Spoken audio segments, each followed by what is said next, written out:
Chapter 93. A suffocating pressure came from the outside of the hall.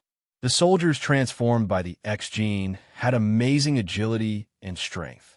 Those who survived the highly lethal surgery had trained their minds to be as tough as steel. They wore protective equipment made of composite materials and approached Shenong in the form of a small team. In the air, the distorted air formed by the high temperature formed a straight line that led to Chenang's heart. A blazing laser beam shot out from a large attack platform tens of kilometers away. The speed of light surpassed any reaction and went straight for Chenang's heart. Under the guidance of the mutant Hawkeye, the soldier who completed this miraculous super long-range attack didn't even have the time to cheer before he saw the laser beam refracted from Chenang's body and pass through Shredder's calf. Gravity could naturally distort the direction of light, but Chenang didn't need to waste so much energy for this attack. It was just a metal mirror with a high refractive index. The melted metal mirror was disassembled into nanomachines. You're at your wit's end. Shredder covered his calf with big drops of cold sweat on his head. He and Banshee were surrounded by the nanomachines and had already given up resistance. However, he still tried to make one last effort. This time, you can't escape. Do you know how many people you're facing? 12 intelligence teams, more than 300 analysts, and all the technical experts from large enterprises and universities. You're not facing a few combat teams, but an entire system, a collective of hundreds of thousands of people. You're alone. It's not shameful to admit defeat. Who said I'm alone? Chenang asked with a smile. Banshee's face was gloomy as she sneered. Were these nanomachines? How many nanomachines do you have? You can't even replenish them. The weapons of the combat team are all composite materials. The metal here has been used up. You have no more resources. Chenang raised his eyebrows and smiled. I have a special transportation technique. Banshee looked at him with disdain in her eyes. Shredder shrank in the corner. The nearest combat team was less than 500 meters away from Chenang suddenly. A shrill scream came from midair. A gigantic meteor fell from the sky. The Banshee was dumbfounded as she saw the gigantic meteor smashing into the center of the combat team, causing a terrifying explosion. The flying gravel was as sharp as bullets. The rolling mud waves drowned the nearby combat team in the blink of an eye. He slowly walked out of the hall. Chenang stretched out his right hand, and the shockwaves and earthquakes calmed down in front of a formless ripple. It was like a huge, colorless wall had appeared in front of everyone. The female fiend was shocked to see the meteor in the crater. Slowly standing up in the smoke and dust, a metal giant tens of meters tall blocked the sun. Then, under countless people's incredulous gazes, the metal giant disintegrated, scattered, and shattered into countless metal fragments. Only its surface slid down like liquid. Countless metal scraps danced in the electromagnetic storm that erupted from the liquid metal. Countless nanomachines assembled and stabilized, forming a metal tower several meters tall in midair. Dozens of kilometers away, in the center of Manhattan, on a huge metal throne, four steel pillars flickering with electric currents pierced through the sky. A powerful electromagnetic field condensed in the middle of them. A metal warhead that was tens of meters tall floated in the air. It spun and accelerated in the electromagnetic field. It aimed at Chenang's direction and fired another electromagnetic cannon. 5 consecutive bullets turned the building in front of Chenang into ruins. Countless items exploded. An alloy door flew out from the building opposite and smashed on the road. Chenang walked back to the hall step by step. When he passed by the alloy door, he even greeted the absent-minded young man in the car with great interest. After that, he ignored the young man's expression as if he had seen a ghost and slowly walked back to the side of the Banshee and the man. He put away the cufflinks in his hand and greeted the two of them. See, I don't lack resources now. After saying that, he saw the expressions of the two of them as if their parents had died. The nanomachines that poured down quickly disassembled all the metals that could be found. The cables on the ground, the fire hydrants, the wires in midair, and even the cars on the street and the alloy door in the middle of the road were all quickly disassembled.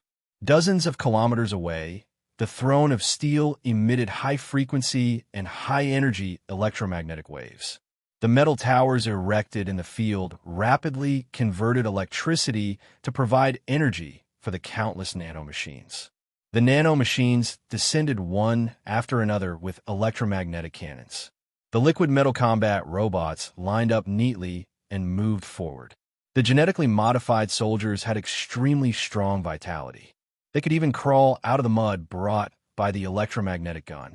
Before they could catch their breath, the flowing metal robots entangled them. They had no electric circuits, no weaknesses, and it was difficult for them to suffer physical damage. The liquid metal robots could recover at any time. They were naturally invincible. Their metal bodies were extremely tough. With energy, their strength could be almost infinitely strong. They were born to be killing weapons.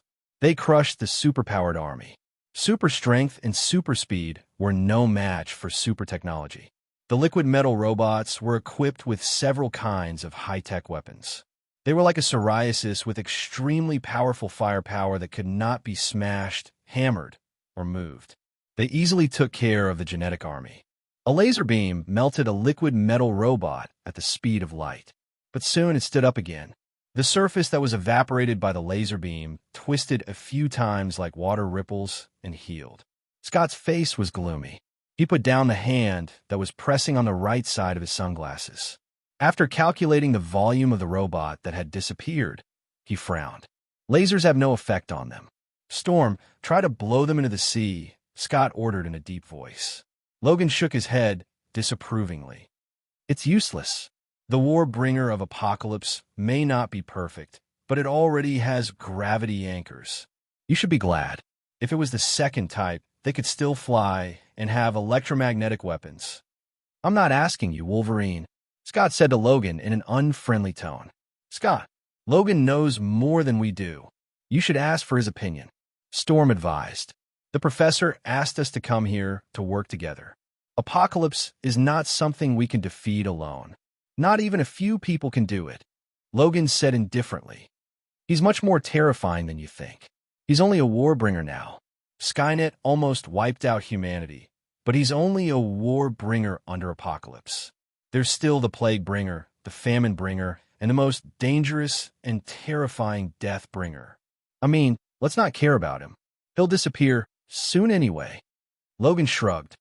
Were the other things? Storm frowned. Who knows?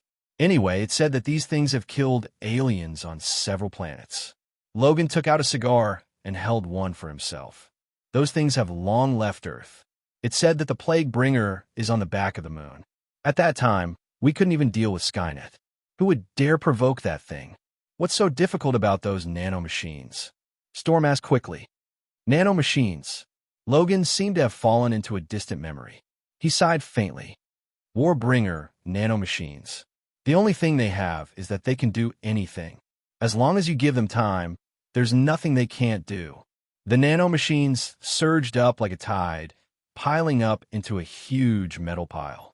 On the energy tower, not far away, a few metal tentacles flashing with electricity reached out and rested on top of it. A steady stream of energy flowed into the crowd of nanomachines. Technological reconstruction. Her expression changed. She pulled the driver and rushed to the hall in the distance. Chunong was in front of Banshee and Ripper, studying their genes seriously. On the experimental bench where the nanomachines were reconstructed, Chunong observed their X genes and said, "The nature of your abilities is actually very similar. One is vibration conduction, the other is pressure conduction. The common point is that both require material to transmit force, but one is pressure, the other is vibration. Whether it's pressure or sound waves, the nature of their force is actually the same. They're both acting forces, and your abilities are also classified as transmission-type abilities. It's a pity that you've already discovered that underwater, your abilities are much more powerful, but it all boils down to the transmission of underwater sound and the problem of water pressure. Why don't you think further about the problem of the medium? The degree to which a material can transmit energy is determined by its own nature. Air is really not a suitable medium, and water is much better than it. Chenong looked at the two's sarcastic eyes and sighed. I know that air is more common than water, but you guys don't understand what I mean. There are so many material carriers. Haven't you guys researched in this area? Even if you don't explore your abilities, you still have to develop your abilities. Do you know about gravitational conduction? What about dark matter? Looking at the two's confused eyes, Chenong sighed. 2 more test subjects. It was really not easy to find one with a brain. This was just common knowledge in science, but the 2 of them actually disdained to understand it. It was as if they were trying their luck to develop their abilities. How stupid was that? He stood up and pointed to the huge metal tower reconstructed by the nanomachines. The energy conduction ability of gravity is tens of thousands of times that of air. If the energy frequency of sound waves becomes gravitational waves, the result will be like that. The huge metal tower began to move slowly. The loud buzzing sound made them cover their ears.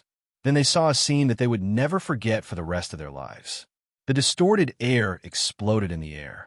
Wherever the metal tower was facing, all existing matter was torn into discrete particles in a fraction of a second. Flying ashes swept across like a wave. Everything, regardless of quality, hardness, size, or strength, was turned into ashes in front of this energy. It was snowing in New York. The pure white ashes fluttered and covered the entire state of New York. Floating astronomy. Chapter 94. The snowy substance was caught in the palms of curious New Yorkers. The pure white substance looked very clean. It was autumn in October, and New York looked like it was snowing.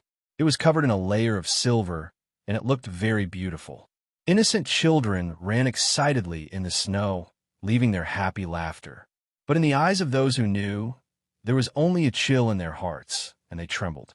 Tens of thousands of tons of material were evaporated in an instant. In the swirling snow, there was the most terrifying power of destruction. The dangerous ability of gravity tearing made those who knew what kind of terrifying person they were facing. He was the creator and also the destroyer. He was the gospel and also the apocalypse. He was the morning star angel and also the demon Lucifer. Xian suddenly thought of the worship of a small doomsday sect. This small sect was born out of Christianity. They claimed that the apocalypse was sent by God and that the righteous were angels in heaven. They were rejected by the mainstream of the doomsday society, but they were still very popular. At this moment, Xian's own faith was shaken. In his memory, there was no lack of such scenes. Skynet was not a kind person. When it fought against the Sentinel robots, it often used things like material tearing and energy heat death. But for the first time, he clearly understood what kind of terrifying existence he was facing. Scott and Stormy were also silent. The tearing storm just brushed past them, and they truly experienced the power of technology that could destroy heaven and earth. It was unstoppable. Stormy's expression became strange. She suddenly remembered when the professor sent them here. She wanted to say something, but she stopped herself. Is this the power of the apocalypse? Scott asked in a hoarse voice. No. Wolverine was very calm. He flicked the ash off his cigarette and looked at the tens of meters deep abyss in front of him. His eyes were a little dazed. He said softly, "This is the power of Skynet, the power of creation in the apocalypse. As far as I know, this is far from his limit." He said that he could pull the moon down. It's true. Wolverine took a deep breath and slowly blew out a ring of smoke. He slowly puffed out a smoke ring. I've seen Skynet's ultimate weapon, gravity well. Is this the power of science? Lady Storm's words sighed. I feel like I should go back and enroll in university. The 4 emissaries of the apocalypse. We've already seen war. So what are plague, famine, and death? Had apocalypse already created them? Should we stop him? Scott put aside his dissatisfaction with Logan and asked seriously. I don't think he has the others yet. They were all developed after he gained control of the mutant gene bank. As far as I know, future professors have told us. Among the remaining weapons of the apocalypse, pestilence is a biological weapon, famine is a spatial weapon, and the most terrifying weapon, death, is a thought weapon that the professor helped develop, Logan said slowly. Even Skynet needs a lot of genetic research on mutants, including the genes of many special mutants, including Magneto and Enchantress. We don't know how many mutant genes were collected by the Sentinel Project, but that information was destroyed long ago. I only know that it was a genetic collection that included all the mutants in the world. We must stop the Sentinel Project. Scott hammered the ground. How can we stop it? Logan asked. How much pressure did Apocalypse bring to the world? How much potential did he display in his special ability? The development and research of Arcana is already the trend. How can you stop it? Believe it or not, if we stop the development of Arcana science, the first to object is our government. In fact, just 2 weeks later, Congress passed the Department of Defense's Special Military Expenditure Bill and the Special Technology Support Bill. The government will not give up on research in this area. This is Apocalypse's overt plot. Do you think the think tank didn't think that Apocalypse would steal the results? Then are we just going to sit back and watch? Scott said agitatedly. There's no way to stop him. What Apocalypse wants to do, as long as we give it time, it will succeed. He can discover problems and find solution. Even if he can't find a solution now, he will eventually solve it. Wolverine said calmly. Coming back from a future, don't you have any ideas? Scott said fiercely. I'm waiting. Wolverine crushed the cigar embers with the sole of his shoe. Waiting for what? Stormword asked. Waiting for an opportunity, a suitable opportunity. Logan smiled. He turned around and walked in the opposite direction of Chenong. Are we going to leave now? What about those people? Stormword was shocked. Chen-Ong stood in front of Banshee and lacerated her, watching as the nanomachines destroyed all information about the capital. He said slowly, modern society is the information age. Many people think that I came here to plunder gold and currency. What's the use of these things? The disappearance of a few hundred tons of gold is not a big deal to the US dollar currency system. Currency has no value. It's just a pile of waste paper. Only by destroying the financial industry built on the credit system can we deal a heavy blow to the capital. We destroy the information here. Just the complex credit system alone can cause a huge wave in the economic market. Countless profit-seeking capitals will rush in and tear apart this huge profit. Even if the final outcome is to destroy themselves? Banshee asked in surprise. Chenong did not expect any reaction from them. He did not expect Banshee to have the intention to please him. Her willingness to surrender was indeed out of Chun-Ang's expectation, even if it means destroying themselves. Your choice surprised me. I thought they were an organization that could control people. Chen-Ong sat on the chair formed by the nanomachines and looked at the woman curiously. Banshee trembled and said, I can obtain this kind of power too, right? You can give me this kind of power, right? She looked at Chen-Ong expectantly and puffed out her chest to show her existence. Yes, this is not a difficult thing to do, Chen-Ong said confidently. Banshee's eyes were filled with surprise. She said excitedly, I can obey you, my master. She was about to crawl in front of Chen-Ong. Wait. Don't be anxious. Answer me a question. Chen-Ong said slowly, Why should I accept you? What kind of illusion made you think that I am a person who will accept any Tom, Dick, or Harry? Do you think I'm a hungry man like Magneto who wants all his men? Even if it is Magneto, his brotherhood also needs the same dream, to fight to become the ruler of this world. Answer me first. Do you have a dream? Banshee was stunned. She had never encountered such a situation where she could not surrender. With her mutant ability, she had always been popular. She did not seem to consider the possibility of Chen-Ong rejecting her. I have a dream. Was my dream? Was my dream? Don't say it. Chen-Ong stopped her. You have no dream, no motivation to move forward with me. You don't even have an IQ. Tell me, a person without a dream, ability, or even a brain, why should I accept her? Is it because of your ability? Banshee was completely dumbfounded. She nodded subconsciously. She saw Chen-Ong sitting on a chair as if he had a headache. He held his head with both hands and sighed. What a pity. A group of nanomachines quickly reassembled in Chen-Ang's hand, turning into a robot that looked exactly like Banshee. It stretched out its hand, and an extremely high-frequency sound wave blasted Banshee's body, causing her body to tremble and collapse to the ground. Banshee felt an ability that was exactly the same as her. She was completely stunned. Your ability can be replicated by technology at any time. It is not something unique. I don't lack subordinates like you. You still have to eat and dress up. You can't compare to any robot, my subordinate. If he doesn't have a unique ability, he would at least have more brains than a robot. Otherwise, why would I want him? Your EQ and IQ can't compare to a robot, and you don't have a dream or motivation to move forward. Just obediently do something like being an experimental animal that has a bright future. Science is not suitable for you. Chenong said lightly. He waved his hand and let the robot escort them away. Chenong said he would make a move, and he really made a move. Except for his hand, he didn't use anything. This time, Chenong only used his ability to protect those innocent people who were affected. The rest of the things were all done by Skynet. The result did not disappoint him. Wisdom is indeed the most terrifying power. Compared to abilities, force is even more terrifying. Learn to create, because creation is greater than destruction. Chen Ong whispered to himself. In the headquarters hundreds of miles away, there was a deathly silence. Everyone present was looking at the screen, watching the fluttering snowflakes. An old general was lost in thought. He tried his best to recall. How many years has it been since I've seen ashes like this? General, someone pushed him. He came back to his senses, looked at the crowd sitting in front of him, and whispered, Stryker, tell me what you think. Stryker stood up with a heavy face.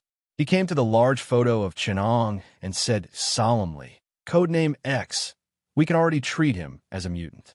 Obviously, X has considerable technical strength and has energy, material, and production capacity to replicate his scientific and technological achievements. He is a highly centralized organization. He has his own production capacity and research capabilities. He alone is a very terrifying organization.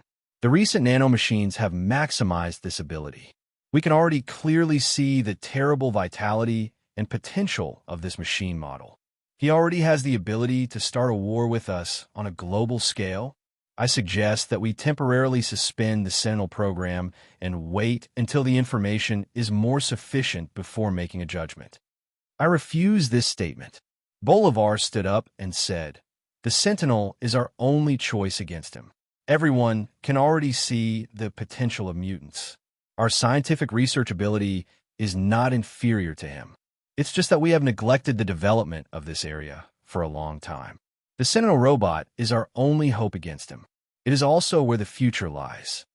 Whether it is Asia or Europe, whether it is Asian or Caucasian, everyone knows that the future lies in the science of espers. We are destined to take this path unless we are willing to give up our leading position. The second vote on the establishment of the Mutant Gene Bank begins now. Good. Passed by majority. Now, the Department of Defense will give us secret funds to collect mutant gene samples and establish the X Gene Science Center. The future will be the era of the United States, and the future of mankind will always be in our hands. P.S. The third update is done. Look at my sincere eyes and leave the monthly ticket to me. Chapter 95. Rex. In October, the Federal Reserve Bank of New York fell. A large amount of financial information was burned, and hundreds of tons of gold were transported away. The financial system of the United States was hit hard. The Federal Reserve banks in Chicago, San Francisco, and other places were also attacked by Skynet and were eventually breached. This month was a black October for the United States financial system. The bodies of the bankers who committed suicide could be connected from the streets to the ends of Wall Street. The credibility of the USD suffered an unprecedented blow and challenge, and Stark was closed for a month. On the wound of the behemoth, the Federal Reserve, the scavenging eagles were ready to tear off a piece of fat meat at any time. The war machine of the United States seemed to have been whipped and began to operate efficiently. Countless people, materials, wealth, and industrial capacity worked together for a goal, displaying extraordinary efficiency. Under this war machine, who knew how many heroes were crushed into dregs? The power of the organization began to show its power. The wisdom of millions of people would achieve terrible results. in North America, and even in every corner of the world, this huge organization and industrial system began to play its role. This kind of shadow shrouded the whole world.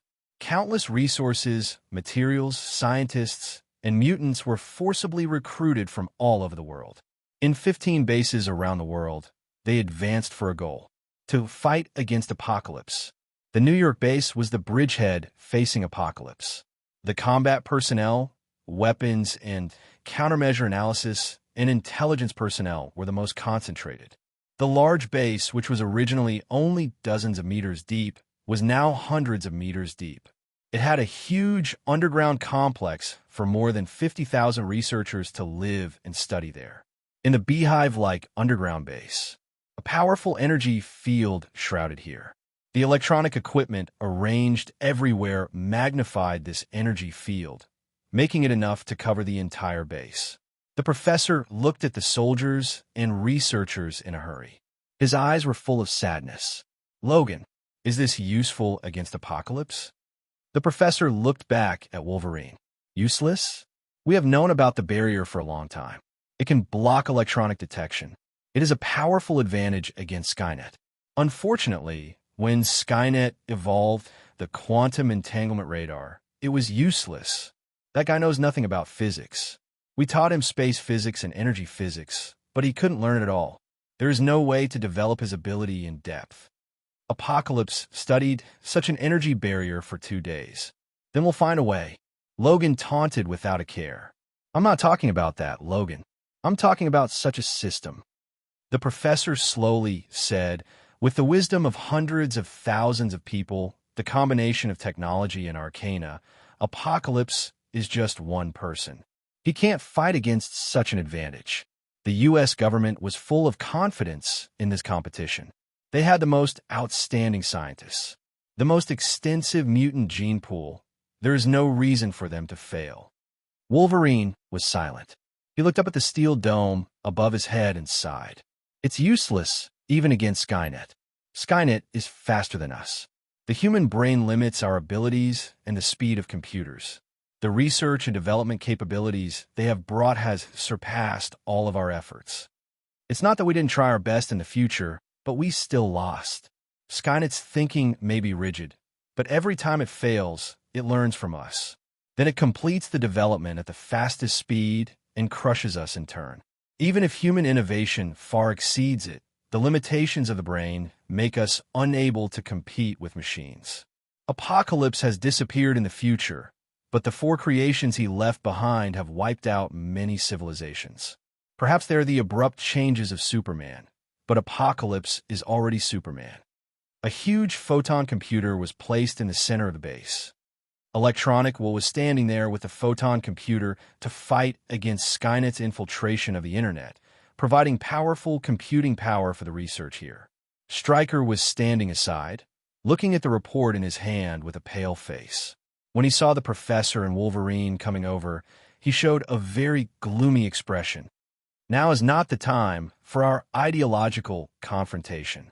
The professor shook his head and said, "Our purpose is the same, from maintaining peace to stopping Apocalypse to stopping the development of Sentinel robots. Our positions are truly standing together. But on a larger scale, in terms of exterminating mutants, we are like fire and water." Stryker said bluntly, "You want to kill me, but you take into account the views of the government. I want to kill you, but I have the support of the government. You must not mind that I accidentally die in this war. Now is not the time to talk about this." The professor sighed. Stryker snorted coldly, but did not ridicule him. "A soldier came here with a little girl. He pushed the girl rudely. 'Help me, please.' The little girl punched and kicked to prevent the soldier from approaching, but she still couldn't stop the soldier from approaching." The professor nodded, and his eyes slightly condensed, and the soldier stopped on the spot. "It's the Prophet. She's also been conscripted," Logan exclaimed. "Do you know her?" The professor took the girl's hand and asked in confusion. Logan looked at her face carefully and nodded. The girl suddenly laughed, and she was surprised. "So you are from the future?" Logan was not surprised. He and the girl looked at each other and smiled with a deep understanding. The soldier had recovered from the stagnation. He looked at the professor and others and wanted to pull out his gun, but Stryker stopped him. This is a new mutant? What's the use of her? The tone, as if looking at an item, made the professor frown. She is a mutant from Serbia. Her code name is Witch. The locals believe that she can draw scenes of the future. We think she is a rare prophet. Logan whispered in the professor's ear. The prophet can see the future. When she was a child, she would draw what she saw, which caused people to panic. Later, her ability became stronger and stronger, and she could hardly be hurt. She could avoid danger every time. She is also the pillar of human resistance against Skynet. Why didn't you catch her? Logan asked her with a smile. The prophet replied, this is the best result. I can see you. I can't escape anyway, so it's better to come here. Are you willing to take me in? She stared at the professor. I will never refuse. The professor opened his arms. The prophet took Logan's hand, avoided Stryker, and whispered, they won't succeed. You saw it? Logan asked. No. The prophet bit her nails and pretended to be mature. It's because there is no such thing that it's terrible. I saw Apocalypse look at me. He can see me. War is terrible. You can only promote the birth of the other three monsters. Apocalypse is an existence you can't fight against. But we have no choice, right? Logan just put his hand on his chest and was kicked by the prophet. Don't smoke in front of children. Protect me. Don't let Magneto see me. He's in trouble. The prophet said in Logan's ear, let the professor take me later. They have a big action today to tear down the big iron shell. You have to stay away when the time comes. On the other side, Stryker took the professor to a heavily guarded laboratory. There were all kinds of advanced instruments and weapons, and the tense atmosphere made the professor a little dazed. His old friend, Magneto, stood in the middle, looking at him with a smile, next to the mutants of the Mutant Brotherhood. Mystique's face was complicated, and there was something indescribable in her eyes. Raven, the professor whispered. Charles. Mystique smiled and greeted him. It's time for us to fight side by side again. Charles. Magneto laughed. Well, don't talk nonsense. Stryker said seriously. Today is the last chance given to us by the Department of Defense. If we can't stop Apocalypse, they will restart the Sentinel program. This is what you and I don't want to see. After hundreds of our intelligence personnel sorted out a plan to target the weakness of Skynet. On the screen behind him, a huge picture of the Iron Throne appeared. Skynet's only weakness is the supply of energy. There are only 3 large power stations in the country that can supply energy for them. The only one in the hands of Apocalypse is the electromagnetic generator in Manhattan. This miraculous energy station provides hundreds of millions of kilowatt-hours of energy for Skynet. Intelligence shows that Apocalypse needs a lot of steel and at least 5 days to make such an energy tower. If we lose the large Skynet, we won't give him another chance. This is his only weakness and also our last chance. But that's the place where Apocalypse is personally stationed, and Skynet is the most prepared there. The professor raised a question. Stryker looked at him with a smile and gave up the position behind him. Meet your old friends, Eric. Eric Charles. Oh, astronomy. P.S. Watching the military parade today, it may be a little late to update. But the third watch will not change. You. Chapter 96. Rex. Under the steel sky. Chun-Ong observed Banshee and Ripper. Under the stimulation of the evolution elixir, the 2's X genes showed a phenomenon of DNA recombination. The metal cells absorbed the gene combinations that were constantly eliminated and divided during the evolution process of the 2 and degenerated into brand new cells. Chun-Ong saw that some cells lost their activity, while others showed new changes. A bit of steel tissue floated in front of Chun-Ong, surrounded by the silent laboratory built by nanomachines. Chun-Ong gently slapped the metal tissue in front of it. Pop! The sound was not loud, but the steel tissue seemed to melt and disappear into the air. The steel soundproof barrier formed by the nanomachines in the distance seemed to have received an attack, and a deep hole the size of a thumb appeared. Chun-Ong manipulated the nanomachines and took out the iron block from the small hole. He put the iron block into the quantum scanning channel. Banshee's genetic ability on the surface was high-frequency sound waves, but in fact, it should be energy conduction. However, after the evolution of the elixir, energy conduction could actually transmit matter. The steel cell tissue with the Banshee X gene could transmit its own matter with the help of energy waves when sound waves were transmitted. This made Chenong very curious. The experiment had been going on for an afternoon, and even the nanomachines had updated themselves. But Chenong still had not been able to find a mystery, but he had gained something. Time always passed quickly in the laboratory. When Chenong walked out of the laboratory, the moon had already risen. In the blurry moonlight, Chenong could not help but sigh. Why does every battle always happen under such a beautiful moonlight? He walked up to the place that led to the high platform. The nanomachines reorganized under his feet and lifted him high to the platform hundreds of meters in the air. Chenong looked into the distance at the brightly lit New York City. Under his feet, it should have been the most prosperous area of Manhattan, but now there was only a river and a bright moon flowing through here. Deadpool walked over from behind Chenong. He screamed, "Boss, what are you thinking about?" He raised his eyebrows and said with a strange smile, "Boss, you've already spent more than 10 hours with Skynet. I feel like you're in desperate need of a woman. Otherwise, you'll turn into a robot. To be honest, I won't be surprised if you peel off your skin one day and say that you're an alien hiding among the people on Earth." Chenong looked at the sea in the distance. She tilted her head and asked, "Did you know? Deadpool didn't dare talk to me like that a long time ago. If you want to disguise yourself, your irises and voice print won't expose you. But do you know how many indicators there are in the human body that you don't know about?" Deadpool smiled and said, "How many?" "Body temperature, stride distance, mass, density, brain waves, and the quantum effects of the human body. How many of them are there?" It was easy to imitate a person because people always looked at people based on their faces.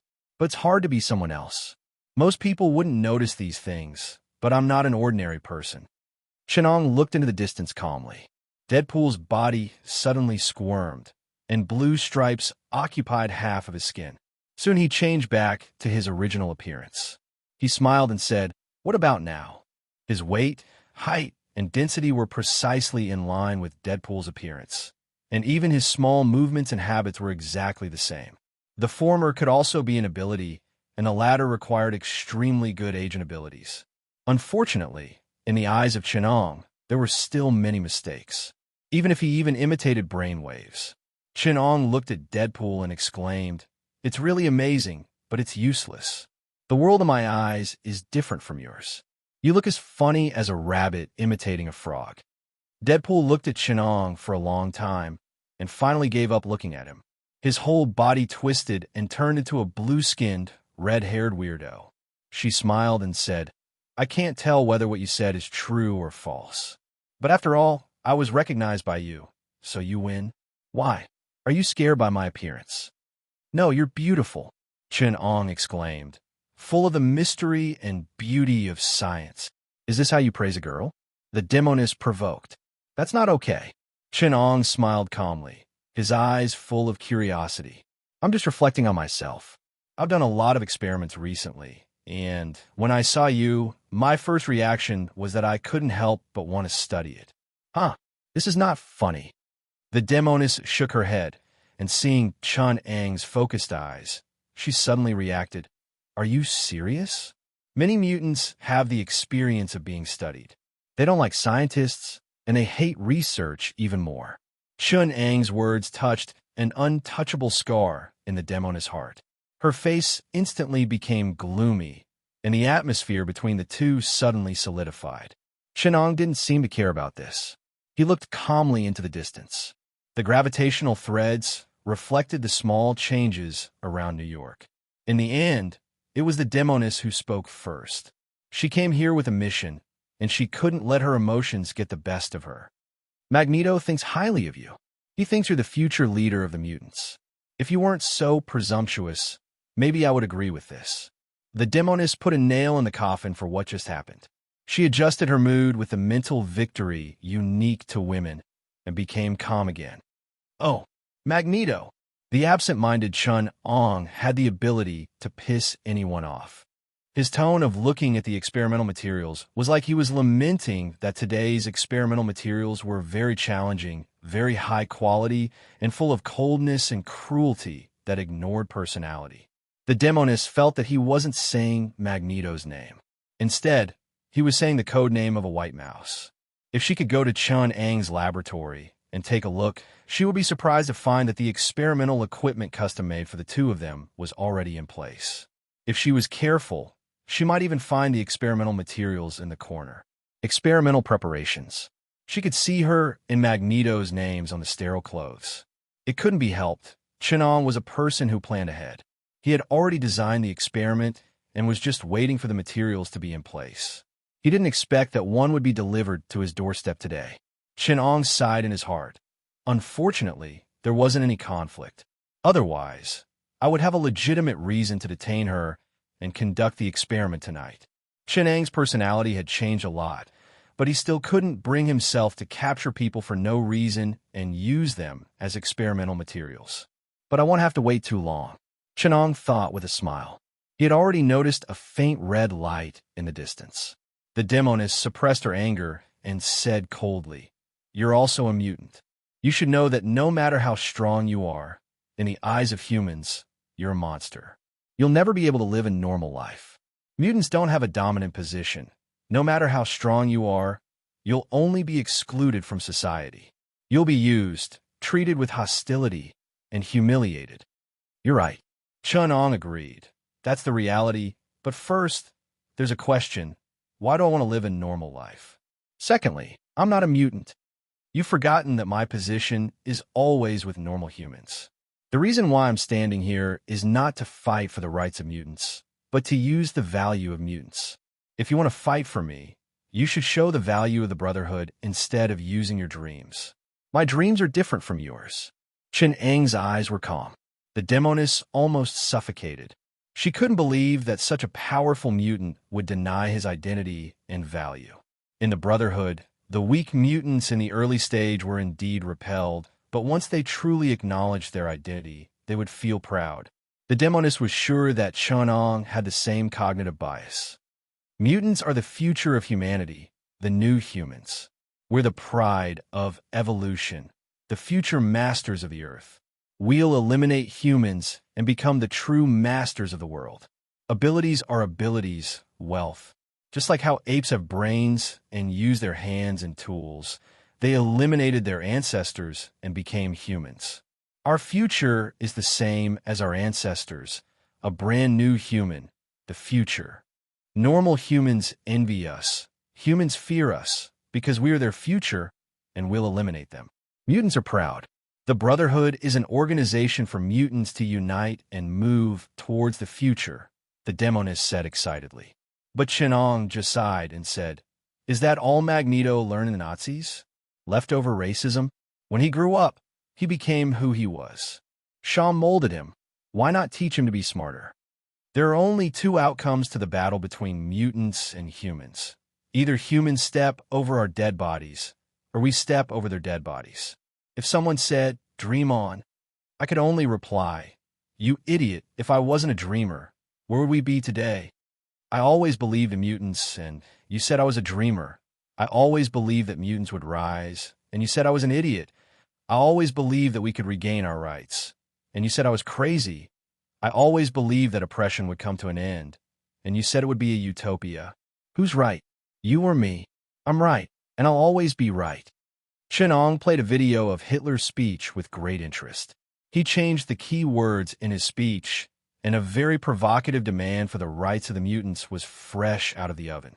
He looked back at the demoness and asked curiously, "Is there anything else about mutants' living space, social Darwinism, and leadership principles?" He saw the demoness' livid face and nodded. "Looks like there is." Did Magneto buy Hitler's copyright? When did the Mutant Brotherhood change its name to the New National Socialist Party? When did the concentration camps come out? Chun Ang's words were like sharp knives, piercing through the things the demoness was trying to hide. Of all the things to learn, why do you have to learn from a loser? Don't you think you deserve it? Chun said coldly. What does Magneto want? Economy belongs to humans. Politics belongs to humans. Culture, science, and all the best and most advanced things of human civilization were created by humans. Does he want to be the medieval pope of the technological age? Or the 21st century version of the Roman emperor? Forgive me, but I don't see any potential in mutants other than their abilities. If the world is a survival of the fittest, then it's nothing new for humans to eliminate one or two species that aren't suitable for humans. Since the birth of the erect ape, more species have gone extinct than ever before. It's like a mass extinction. Nature creates species, and humans determine their fate. Species that can adapt to humans' transformation of nature are all dead. A mutant won't make much of a difference. To be continued. Chapter 97. Rex. No matter what Apocalypse did, he was right about one thing. The professor looked at the crazy old doctor in front of him, who had a head full of greasy, messy hair, and raised his black finger. That is research science. He really revealed the facts that the politicians and idiots have been ignoring. Ability is a kind of science. It can be studied, and it is extremely valuable. He proved this. What a genius. The old doctor was obsessed and met his only confidant. Is there something wrong with his brain? You let such a person preside over this operation? Scott still complained to Stryker. He is the best researcher. As far as I know, he started to study mutant abilities in the 1950s of the last century. At that time, he was still a young man. This kind of research has been ignored for a long time and has been excluded by the mainstream scientific community. Over time, it became like this. Stryker said regretfully, if he knew that there was such a talent, he would have invited him to Weapon X no matter what. Scott complained, actually, you can choose the second best. At least he looks more reliable. Then he went to X without saying a word. In fact, when we found him, he was collecting money for a ticket to Manhattan. Thank you for his poverty. Otherwise, we would have been able to see another outstanding subordinate of X, Stryker sneered. No matter how unreliable the old doctor seemed, his professional level was commendable. He led the professor and the others to the tower at the exit of the underground base and walked up along the tower. The fine metal wires were spiraled into a strange regular shape, which made Scott and others feel creepy. Logan thought about it for a long time and always felt that this style was very familiar. After thinking about it carefully, it turned out to be the design style of the first generation of Skynet. He was shocked and pulled Stryker's collar and said, "Who arranged these things?" "It's me, what's wrong?" The old doctor turned around and asked curiously. "This is Skynet." Logan's liquid metal arm began to deform. No. The old doctor pulled her and said in a good voice, "This is just my work of imitating Skynet. They are just some wires." You can also recognize this style. Isn't it beautiful? Apocalypse is really a genius. Everything he created is so beautiful, so scientific, so harmonious, so imaginative. This time, Logan sharply noticed that the codename the old professor used for Chenong was Apocalypse, not the X that he was currently using. His pupils shrank, and he raised his vigilance against this fallen doctor. In any case, anyone who knew the name of Apocalypse was worth paying attention to.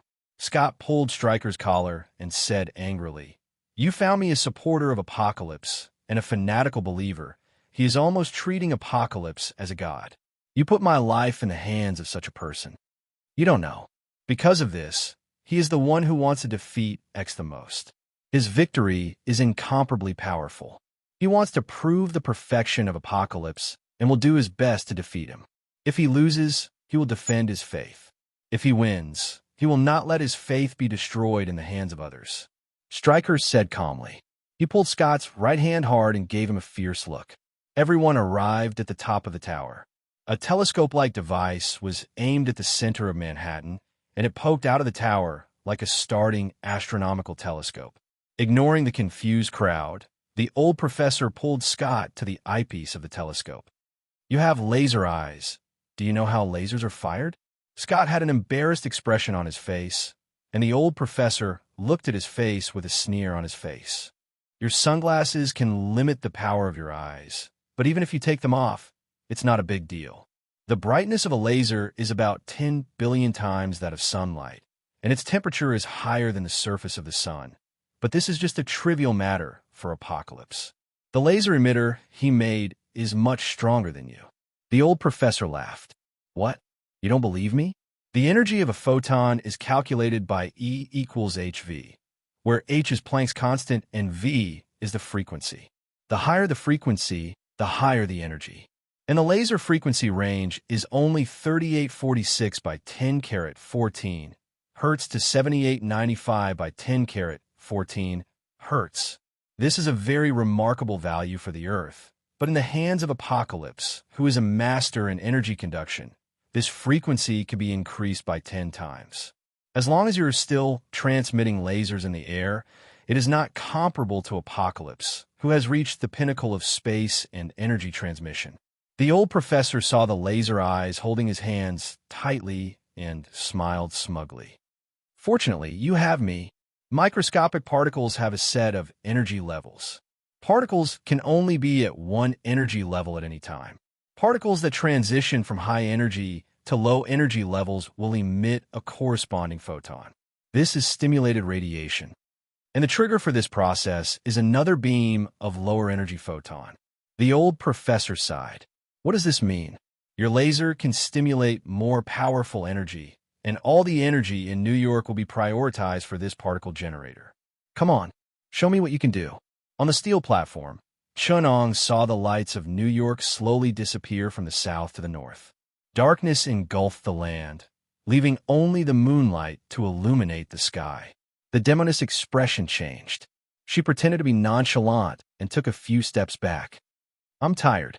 Let's talk about the rest tomorrow, she said in a relaxed tone. Chunong looked at her with a smile. Are you sure you don't want to wait? There will be a beautiful laser passing by later. It will be a pity to miss it.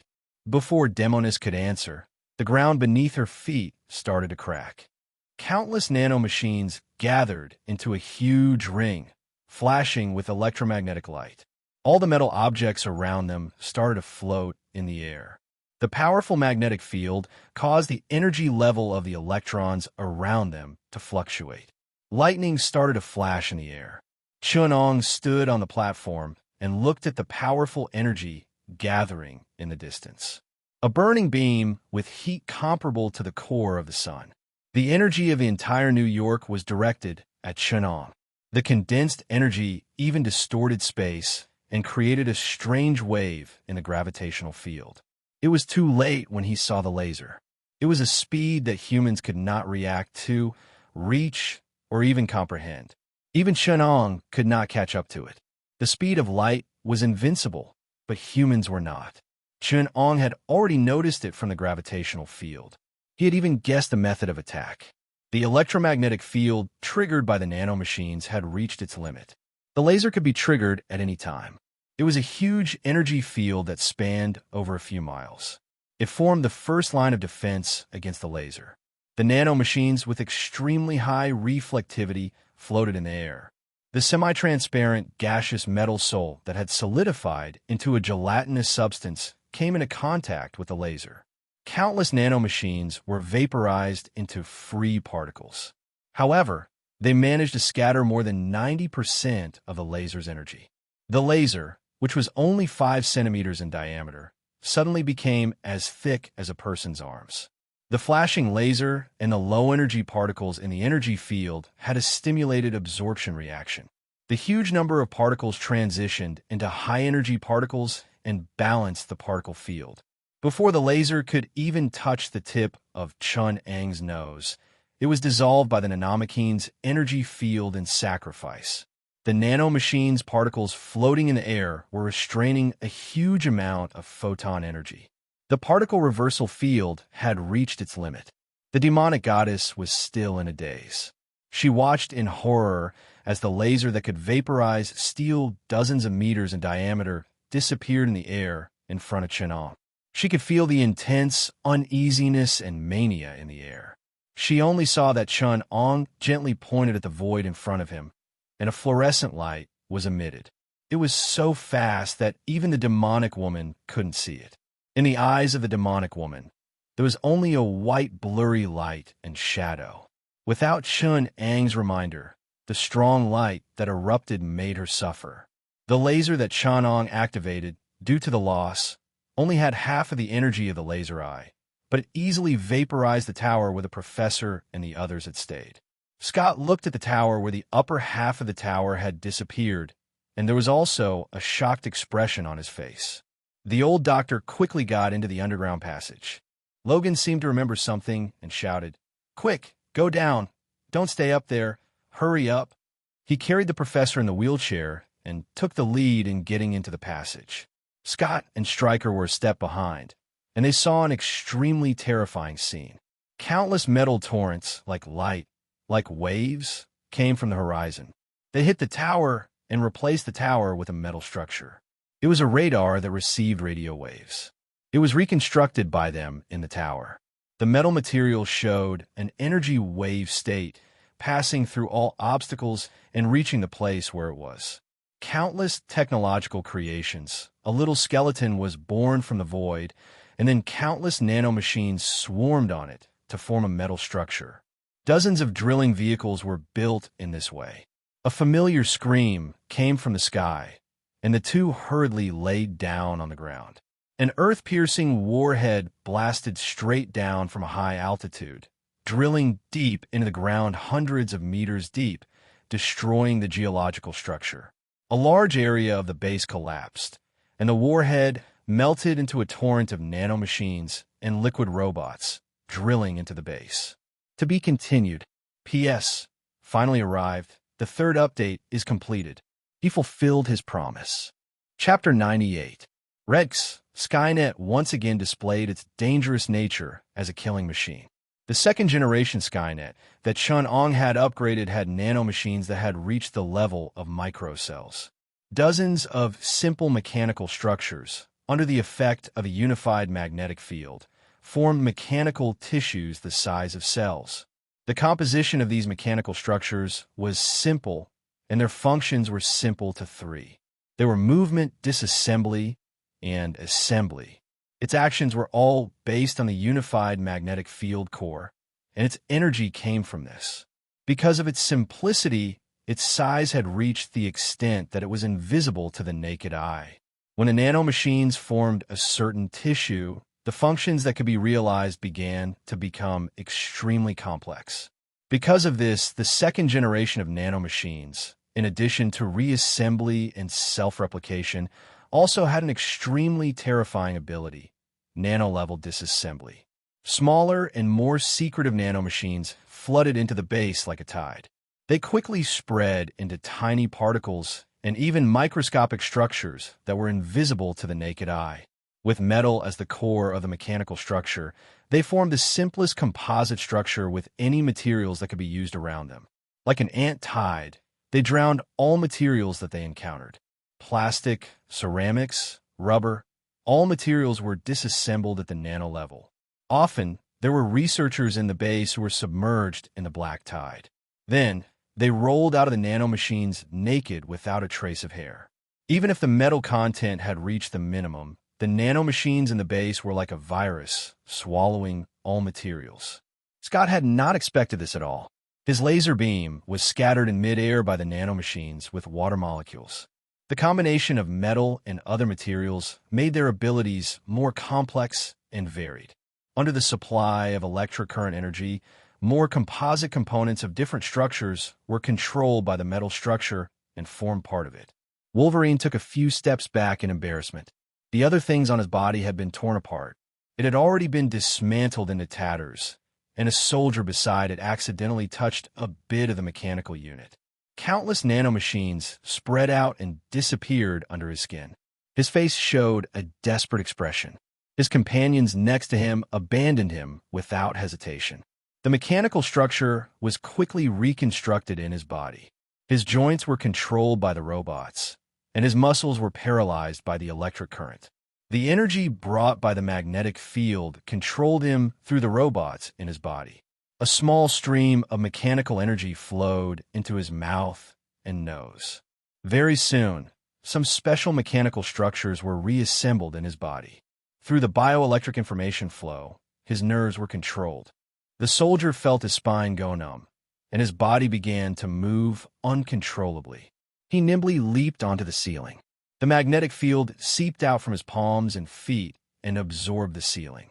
The modification of the nanomachines allowed the soldier to unleash the limits of the human body. He was extremely strong, agile, and proficient in combat skills and marksmanship. His machine-like accurate judgment allowed his body to instinctively learn the skills in the Skynet program. He ran along the ceiling. Controlled humans, like him, attacked their former companions from all directions. Then, there was a controlled human. He stood up. Like a plague, the people in the base were controlled bit by bit. The remaining people gathered in the core security room of the base, guarding this last line of defense. Hundreds of original guards, wearing mechanically reconstructed exoskeleton armors, lined up neatly outside the core of the base. Electromagnetic cannons formed by nanomachines. Guns, infrasound weapons, and even basic electric current-carrying robots surrounded the core security room. The atmosphere of despair pervaded the hearts of all the guards. The professor sat in his wheelchair and looked at the silent crowd outside. The expressionless soldiers looked at him indifferently. Even though he understood that their senses were useless and they were relying on Skynet to control their actions, the professor couldn't help but feel a chill in his heart. "Logan, what happened to them?" Wolverine glanced outside and replied indifferently, "They are being controlled. The nanomachines are in their bodies, simulating their nerve currents and manipulating their bodies. At that time, we called these people the Bewitched. As long as we use an electromagnetic shield to shoot into their bodies, they will return to normal. They won't die." Knowing that their companions were only being controlled, the atmosphere here relaxed slightly. At the same time, they were even more reluctant to raise their weapons. If they opened fire again, they would not be killing the enemy, but their own people. Wolverine looked at the fully armed, infatuated ones outside, and suddenly said with a hidden meaning, "The Bewitched are not scary because they are easy to distinguish. However, Skynet has put more computing power into the Bewitched. They can even read the memories of the Bewitched and control the Bewitched to disguise themselves as their original appearance and blend in with us. Many bases were breached by Skynet because of internal problems. Then what's the way to distinguish them?" Magneto walked in from outside and looked at Logan. Logan grinned. "A strong magnetic field will do." Magneto raised his hands, and a strong magnetic field swept across everyone present. Everyone who was scanned felt that their blood was floating uncontrollably. Their bodies were close to suffocation. The iron ions in their blood flowed into their brains along with the blood flow, making them feel as if their vision was turning black. "That's enough, Eric." The professor stopped him. Magneto put down his hands with a cold smile. Most people couldn't help but collapse to the ground. A few researchers suddenly rolled their eyes and vomited violently. Small iron particles gushed out of their nostrils and mouths. They struggled a few times and fainted. "It seems that Skynet is nothing more than this." Magneto sneered. A diamond-like humanoid figure swayed out from behind Magneto. She chuckled and said, "Eric, you weren't so arrogant before. Let me guess why you're unhappy. Could it be that someone who doesn't know what's good for them rejected you? White Queen, do your own thing." Stryker came from a front and ordered. White Queen smiled at him indifferently and sat down beside the professor. Stryker's face was dignified as he glanced at everyone present. "Everyone, the speed of Skynet's improvement is beyond our imagination. We have no time to waste. The probing plan has completely failed. Before the general attack, we didn't get the information we wanted. Magneto, your ability restrains Skynet. This is the only condition for us to release you. Use your ability to defeat it." Stryker's pressure had reached a level that he couldn't bear. The shadow of apocalypse was suffocating him. He even gave up his pride in facing Magneto. In the core area of the base, the most important supercomputer was still here. Electronic will lay beside the computer and nodded gently. The only bit of power in the core area was reconnected to the computer. With a flash of blue light, the computer was turned on, and Electronic will connect it to this machine with amazing computing speed. Countless extremely complex information was reconstructed in the computer. The professor connected to the spirit of Electronic will. The little girl was Prophet, the watcher was Hawkeye, and the listener was Left Ear. Several mutants with auxiliary abilities were connected to the professor's psychic network. Countless information gathered from their brains into the computer. Finally, Magneto also connected to this network. He looked at the professor with a complicated expression. When he opened his eyes again, the world had become different. Countless magnetic field lines, as if real, were suspended around his body. Magneto gently flicked a magnetic field line. A robot in the distance was pulled over by a powerful magnetic force. Magneto manipulated the magnetic field line in his hand and tore it into 4 or 5 pieces with electric current and sparks. A robot's limbs were pulled by an invisible field and torn apart violently. It turned back into a fragmented nanoform. On the ground and in the sky, Magneto had never felt such dense and powerful electromagnetic force. The most subtle magnetic field could be detected by him, and the most powerful geomagnetism could also be affected by him. Everything between heaven and earth was replaced by countless public notices in numbers. Magneto, who used the supercomputer to expand his ability, was truly in the field of electromagnetism. He could make the magnetic field repeat with a wave of his hand. He gently clenched his hand, and the small nanorobots around him were swept by the powerful magnetic field and pinched into a ball under Magneto's control. To be continued. Chapter 99. Rex, Skynet's counterattack began. It reassembled into an electromagnetic generator, using the current magnetic field to interfere with Magneto's magnetic field induction. Countless robots reassembled to form a huge gravitational generator. The powerful gravity tore the outer shell of the base apart. But all of this was to no avail. Skynet, which relied on core magnetic field reorganization and unified magnetic field calculation, faced the controller of magnetic force for the first time. The powerful and distorted magnetic field interfered with their combination and communication. The tiny nanomachines could not even be combined and were easily swept away by Magneto. Several electromagnetic generators could not resist Magneto's magnetic field ability. The electric current fluctuated violently, making a squeaking sound. The remaining nanomachines fused with the electrical generator, and a more delicate, more efficient structure was reassembled. The battle between Skynet and Magneto on the magnetic field had begun. Powerful magnetic field fluctuations formed between them. Twisted ball lightning, jumping electric sparks. The iron made by Magneto was twisted and stretched in the magnetic field, ravaged like dough. Powerful energy accumulated in the air between the two. A little electric current wrapped around Stormsword's hand. She stroked the jumping fire snake, and the energy in the magnetic field moved quickly with her stirring. Stormsword, who was also connected to the professor's mental network, jumped lightly between Magneto and Skynet, manipulating this powerful energy. The air that was flickering with electricity started to vibrate violently, and a powerful storm formed between them. Lightning and thunder, together with the whistling wind, twisted into a crazy thunderstorm, wreaking havoc in the open space. Hundreds of millions of volts flowed wildly, sweeping across the land, setting off a terrifying electric storm. Under Lady Stormsword's control, it gradually expanded. In the sky, dark clouds began to accumulate, and hurricanes and lightning spread from the earth to the sky, expanding to a range of tens of miles. The laser eyes, under the instructions of the old professor, used lasers to evaporate all visible water molecules and air, violently rubbing in the magnetic field, releasing powerful electric energy. Stormsword gently touched the ground under her feet, riding the wind, and was sucked into the hurricane.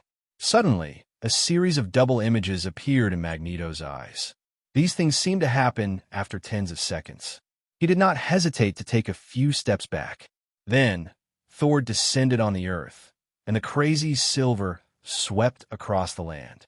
Countless bolts of lightning, densely spread, intertwined into chains and networks, destroying everything in it. Even Skynet could only resist for a moment, in the crazy entanglement of lightning. He lost all motivation. Any structure of order was mercilessly destroyed by the electricity. The raging wind tore apart its remains, and swept it up into the sky. The mad storm grew larger and larger. Magneto controlled the magnetic field to accelerate the movement and friction of the molecules, making the lightning even crazier. Coupled with the high temperature created by the laser eyes, the storm controlled by Lady Storm's word became even stronger. It spread into a huge hurricane several miles in size. He quickly moved toward Manhattan. Magneto, wearing the metal armor, flew into the storm, and the violent clouds made way for him, revealing the calm eye of the storm. Lightning flashed across the sky, and strong winds swept across the ground. The hurricane carried an unparalleled might as it swept towards the throne of steel in the center of Manhattan. The professor controlled the wheelchair and followed it worriedly. Chun-Ong stood on the high platform. The corner of Xiao Qin's clothes fluttered in the wind. In the distance, the huge cloud pillar that connected the heavens and the earth was approaching at a speed visible to the naked eye. The wind gradually grew stronger. Demonis looked at Chun-Ang's calm face, and a rare hint of annoyance appeared in her heart. "This is Lady Storm word. Thanks to you, the government gathered hundreds of meteorologists to build a model of the storm. With the help of Charles, she broke through the limits of her ability and set off a powerful thunderstorm beyond the range of human knowledge. This violent energy even surpassed nuclear weapons, becoming a more powerful deterrent for the government. Lady Storm's word is now a strategic weapon. They believe that she is a brand new weather weapon. They are developing equipment for her to control the global climate, making climate change a powerful weapon for the United States." Demonis looked at Chun-Ong, trying to find a trace of negative emotions, but she was disappointed. Chun-Ong was as calm as ever, and even looked a little happy. Happiness was the only emotion that Demonis could see. She immediately overturned this ridiculous assumption.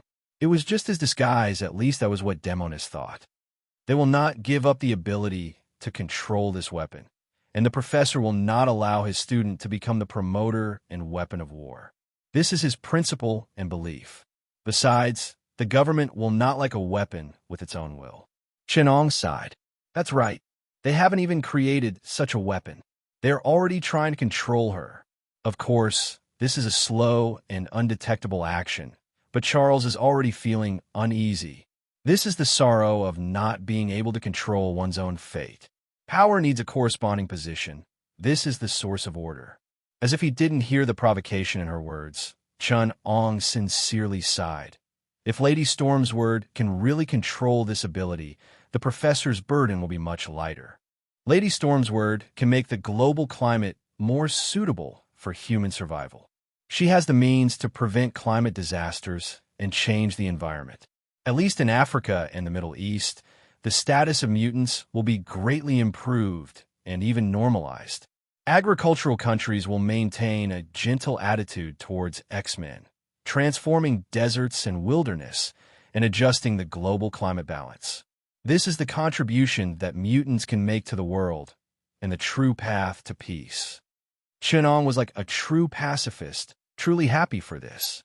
This made Demonis feel ridiculous and absurd. A madman who tried to destroy the world also had such a compassionate side. It would be a big joke if it was said out loud. But this is also a path full of thorns, a power that is beyond control, ambitious people who spy on this power all the time, living in politics and calculations all the time. Charles has really paid a lot over the years. Chun-Ong sighed. Demonis had an indescribable feeling in her heart. Was it guilt or reluctance? Her eyes were a little sore, but she still restrained herself from showing this emotion. A peerless madman is actually worried about world peace in a time of crisis. I've never heard of such a thing. Aren't you afraid of being laughed at? Demonis held on to the railing and stabilized her body. The strong wind had made it difficult for her to stand. I am me. No matter what I do, it's always others who take care of me. I don't need to consider other people's opinions. Besides, this really isn't a crisis. The huge storm had begun to touch Manhattan. In the sky above the huge bay in the northeast corner, the hurricane sucked out a large amount of seawater, setting off a huge wave more than 10 meters high. The tsunami hit Manhattan. Chun-Ong stood in the wind, mixed with seawater, a few meters in front of him, was blocked by an invisible force. The electromagnetic generator under Chun-Ang's body released a powerful energy. The air in front of Chun-Ang twisted slightly, and extremely condensed gravitational lines extended from the ground to the sky. Within dozens of kilometers, the air trembled slightly, and the powerful electromagnetic energy extended from the gravitational lines, disappearing into the void. The huge gravitational tide between the Earth and the Moon began to distort. An invisible anomaly appeared 800,000 meters above Manhattan. The Earth's rotation was like a huge force, a space spring, slowly winding up. A huge gravitational anomaly was brewing. Between Chun-Ang and the storm, a distorted space was sucking in seawater. "What are you doing?" Demonis saw a huge funnel forming in the air. The distorted water made her feel extreme danger. She could not help but ask Chun-Ang, "Any substance will be affected by gravity. I'm just extracting something," Chun-Ang said with a smile. "What is it?" The Demonis saw that the twisting funnel had already covered an area of tens of miles above Manhattan. In some places, rocks and concrete were easily destroyed by this twisting power. Everything within range. A hole opened in the sky. New Yorkers were surprised to see the shadows of stars in the sky. The side of the sky that faced the universe became dark and deep. The sun sprinkled down strong, ultraviolet rays. The intense sunlight made everyone feel dazzled and hot. Lady Storm's word and her gigantic storm were swallowed by this opening. In the exosphere, more than 800,000 meters above the ground, the gravitational deformity unleashed its distorting power. The gigantic rain clouds and storm in the air were swallowed by the gravitational deformity, and a massive amount of water molecules were sucked away. The distortion of space caused everything here to be pulled 800,000 meters above the ground. When the gravity returned to normal, the storm had already disappeared. Chun-Ang had only folded 2 parts of the atmosphere and changed the environment of the storm. The storm stirred the charged particles in the exosphere. Lady Storm Word and Magneto were carried to an altitude of 800,000 meters. The charged particles had been stimulated by the thunderstorm and had undergone intense changes. An unprecedented thunderstorm was brewing. The horrifying energy was manic and disorderly. As long as there was a primer, this unvented energy could tear Magneto and Lady Storm's Word into pieces and vaporize them into particles. Lady Storm's Word was sweating profusely as she tried her best to control the violent energy. Magneto was helping her to calm the magnetic field here. With the protection of the magnetic field and the storm, the two were not afraid of the environment here. However, when Chun-Ang appeared in front of them, their breathing almost stopped. They were like people standing on the roof of a warehouse, and Chun-Ang happened to be holding a torch. Chun-Ang only needed to slightly twist the gravitational anomaly, and they would be blasted into an ionic state by the violent energy here.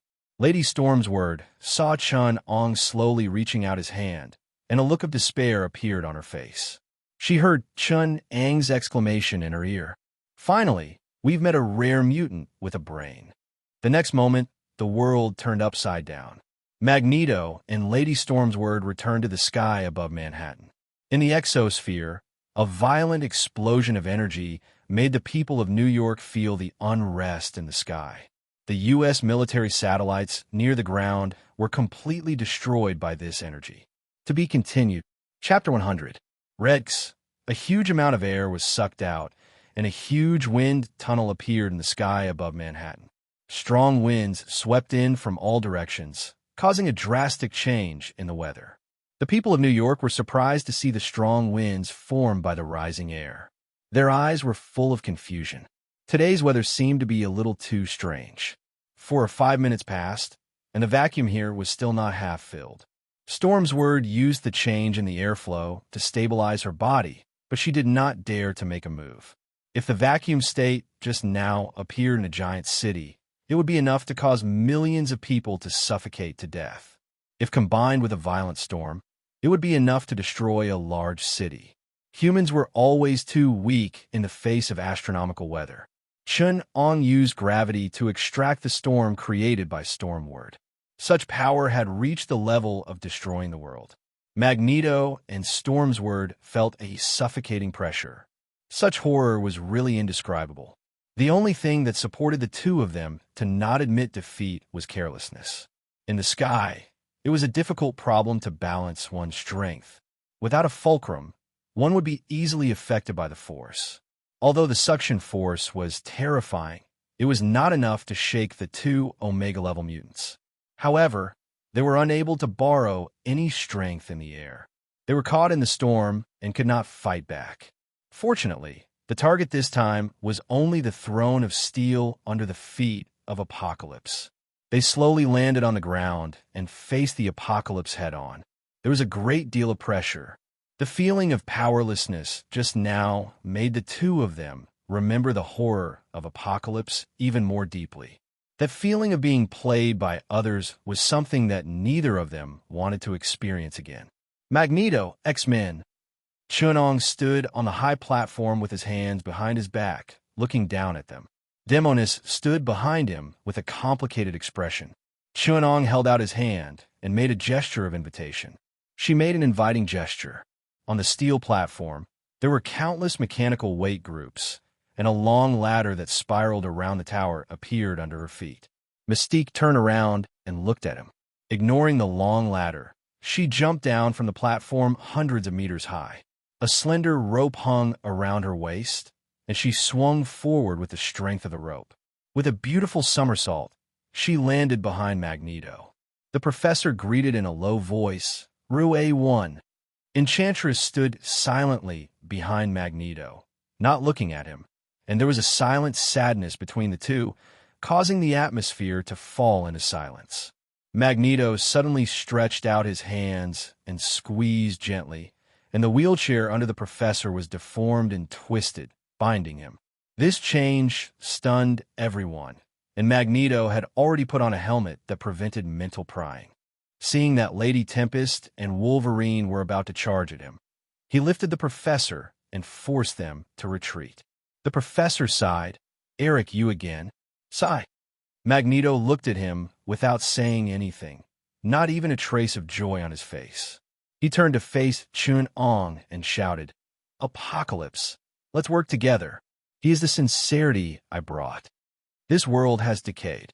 Mutated humans are a new force.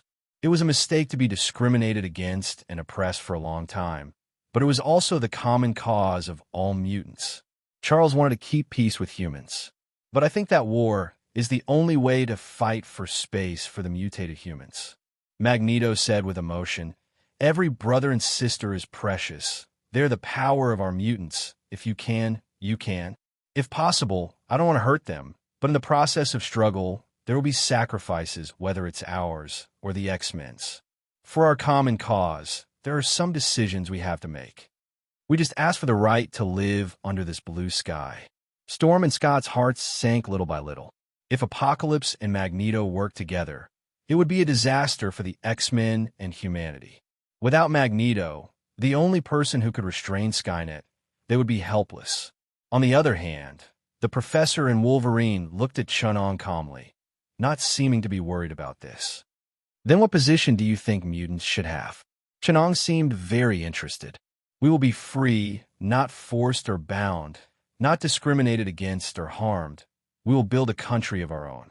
Magneto said seriously, "Give those who have the power, give them the corresponding identity and status. This is the law of the establishment of order.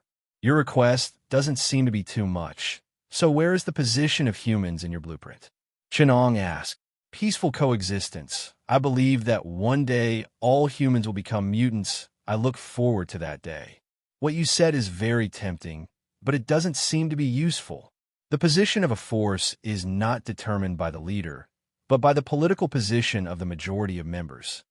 Chun-Ong evoked a wisp of electromagnetic wave in the air, and the image of a member of the Brotherhood appeared in the air. The white man's face was covered with fur like a monkey's. His fingernails were sharp, and he looked like a gorilla. He held a glass of wine and seemed to be playing with it out of boredom. Soon, he fixed his eyes on a young woman who was passing by the bar. With a light leap, he scurried to the roof of the bar and hid behind the young woman. In the alley, the mutant jumped down from a high place and rushed towards the young woman. However, he was frozen in the air. Chunong gently moved his fingers, and an invisible rope wrapped around his head. The rope became tighter and tighter, and the sound of his spine breaking could be heard. The gorilla twitched twice and stopped moving. "You men don't seem to think that way. They see mutants as a kind of identity, status, and power. They only have the idea of ruling humans, but they don't have the desire to coexist peacefully with humans. They want to return all the injustice, discrimination, and abuse they have suffered to humans." Chunong smiled and said, "To be fair, this is not wrong. But who told me to be a human? My position has always been on the side of humans, and I am not interested in building a 21st century mutant colonial country with you, ruling the world through violence and abilities. Your brothers and sisters, those losers who live in the lower class, dream of one day becoming the followers of the masters of humanity. They use tobacco, alcohol, and violence to numb themselves, and use the power of their abilities to determine their status. They don't seem to fit the role of a collaborator in my mind. Have they ever been to school?" Chunong spread his hands and said, "Look, you're counting on a bunch of street thugs, and you seem to be missing a beer bar. You didn't even write an excellent autobiography in prison. Are you an art student? You have no bargaining chips and no ability. I thought I would see a group of SS soldiers in the Brotherhood, but I didn't expect it to be a bunch of hippies. I've already said it very clearly. So, can you let go of my allies?" Chunong's last words shocked everyone present. They looked at the professor and saw that his wheelchair was being lowered bit by bit. Wolverine and Stormwind rushed forward to protect the professor. Magneto used all his strength and was unable to resist the gravitational force of Chunong. His own magnetic field against Chunong, who was powered by a super-large electromagnetic generator, was not an exaggeration to say that it was like hitting a stone with an egg. When the power reached a certain level, control was the key to determining the comparison. At any time, he could use the electromagnetic generator to borrow millions of tons of gravity from the Earth to fight against Magneto, who was relying on himself. I should formally introduce myself. The professor is my partner. Together, we will promote the convergence of mutants and humans. Even if it is a cooperation, I must choose the right target. Students from a relatively superior family, who are dependent on human society, protected by parents and family, and fully educated in the mutant school, will be the main force in the future integration with humans. Among them, there will be many outstanding scientists and elites. I will work with the professor to develop the abilities of the mutants from another aspect. The purpose of the mutant school will be to control and protect, to special abilities, make us more outstanding. Of course, our cooperation and confrontation are not contradictory. The professor is also trying to stop my plan to destroy the world." Chunong laughed and said, "So, I will let the X-Men go. The Brotherhood will not be so lucky. My laboratory is already vacant. Magneto." To be continued. Chapter 101. The steel platform beneath his feet let out an unbearable wail. An invisible magnetic field pulled this monster that weighed tens of thousands of tons. Magneto sneered. The powerful magnetic field enveloped the huge shadow in front of him. Insignificance and colossal, steel and metal, at this moment, formed an absurd contrast. Cent pound in front of the steel throne, Magneto, who was as small as an ant, erupted with unimaginable power from his weak body. The violent magnetic field even caused the stone ruins between them to flicker with electricity. These highly resistive objects emitted blazing heat. In the violent magnetic field, the air was scorched and distorted. The concrete melted into a magma-like liquid. The small creatures that had been living here leisurely were swept by the powerful electromagnetic waves, paralyzing their underdeveloped brains. Following that, microwave and high-frequency waves roasted them. The small creatures quickly turned black and then burst into flames. The huge steel monster that weighed several tons actually made a creaking sound. Some of the structures that were not closely connected bent and twisted to a degree visible to the naked eye, stretching out their metal structures towards Magneto. Skynet's unified magnetic field was compressed to the extreme. Some of the tiny nanomachines fell off nearby, unable to be controlled. The surging lava, flowing electricity, and melting steel made this place look like hell. But Chun-Ong stood at the top of the throne in hell, looking down at the scorched and twisted steel thrown around him. The more he looked, the more ferocious he became, making him look like the Demon King on the throne. Then, Chun-Ong did something that was very much in line with his current style. The steel throne under his feet began to change drastically. The front half of the throne fell off directly, forming a half-moon cliff. And Chun-Ong stood at the top of the moon, looking down at the steel throne that was undergoing a violent change. This huge half of the throne.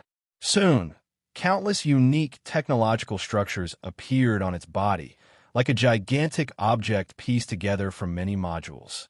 A light blue energy shield enveloped their bodies. An elliptical, flat spaceship stopped on the ground. The energy shield isolated them from contact with the magnetic field. Other smaller pieces of steel formed several X-shaped fighter jets that hovered around the spaceship. They formed a few fighters that looked like an X, hovering around the ship. If Anakin were here, he would have found them very familiar. The X-Wing fighter and the Millennium Falcon. To the astonishment of the Professor and the others, the anti-gravity engine of the Millennium Falcon slowly started up, and the spacecraft flew smoothly into the air. Magneto could do nothing about it, and could only watch as the anti-infantry laser cannon on its abdomen aimed at everyone present. The powerful firepower of the four-barreled laser cannon. The people below almost suffered a disaster. A fiery red hole the size of a bowl was opened in the White Queen's diamond body. She barely supported herself from falling. The defense of a scorched diamond was obviously not as strong as she had imagined. Half of Wolverine's body was almost vaporized, but it was nothing to him. It was obviously a trivial matter. His face only twitched in pain.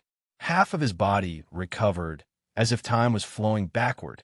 In Chun-Ang's eyes, rather than saying that it was a healing ability, it was more accurate to say that it had solidified his body's state of time. How could there be a recovery ability that didn't require material items? What about the law of conservation of matter? Magneto awkwardly avoided the laser in the air, but obviously the unimaginably fast laser weapons would not give them much chance to dodge. Not giving them too many chances to dodge, the X-Wing fighter easily shot down several fighter jets sent by the U.S. government.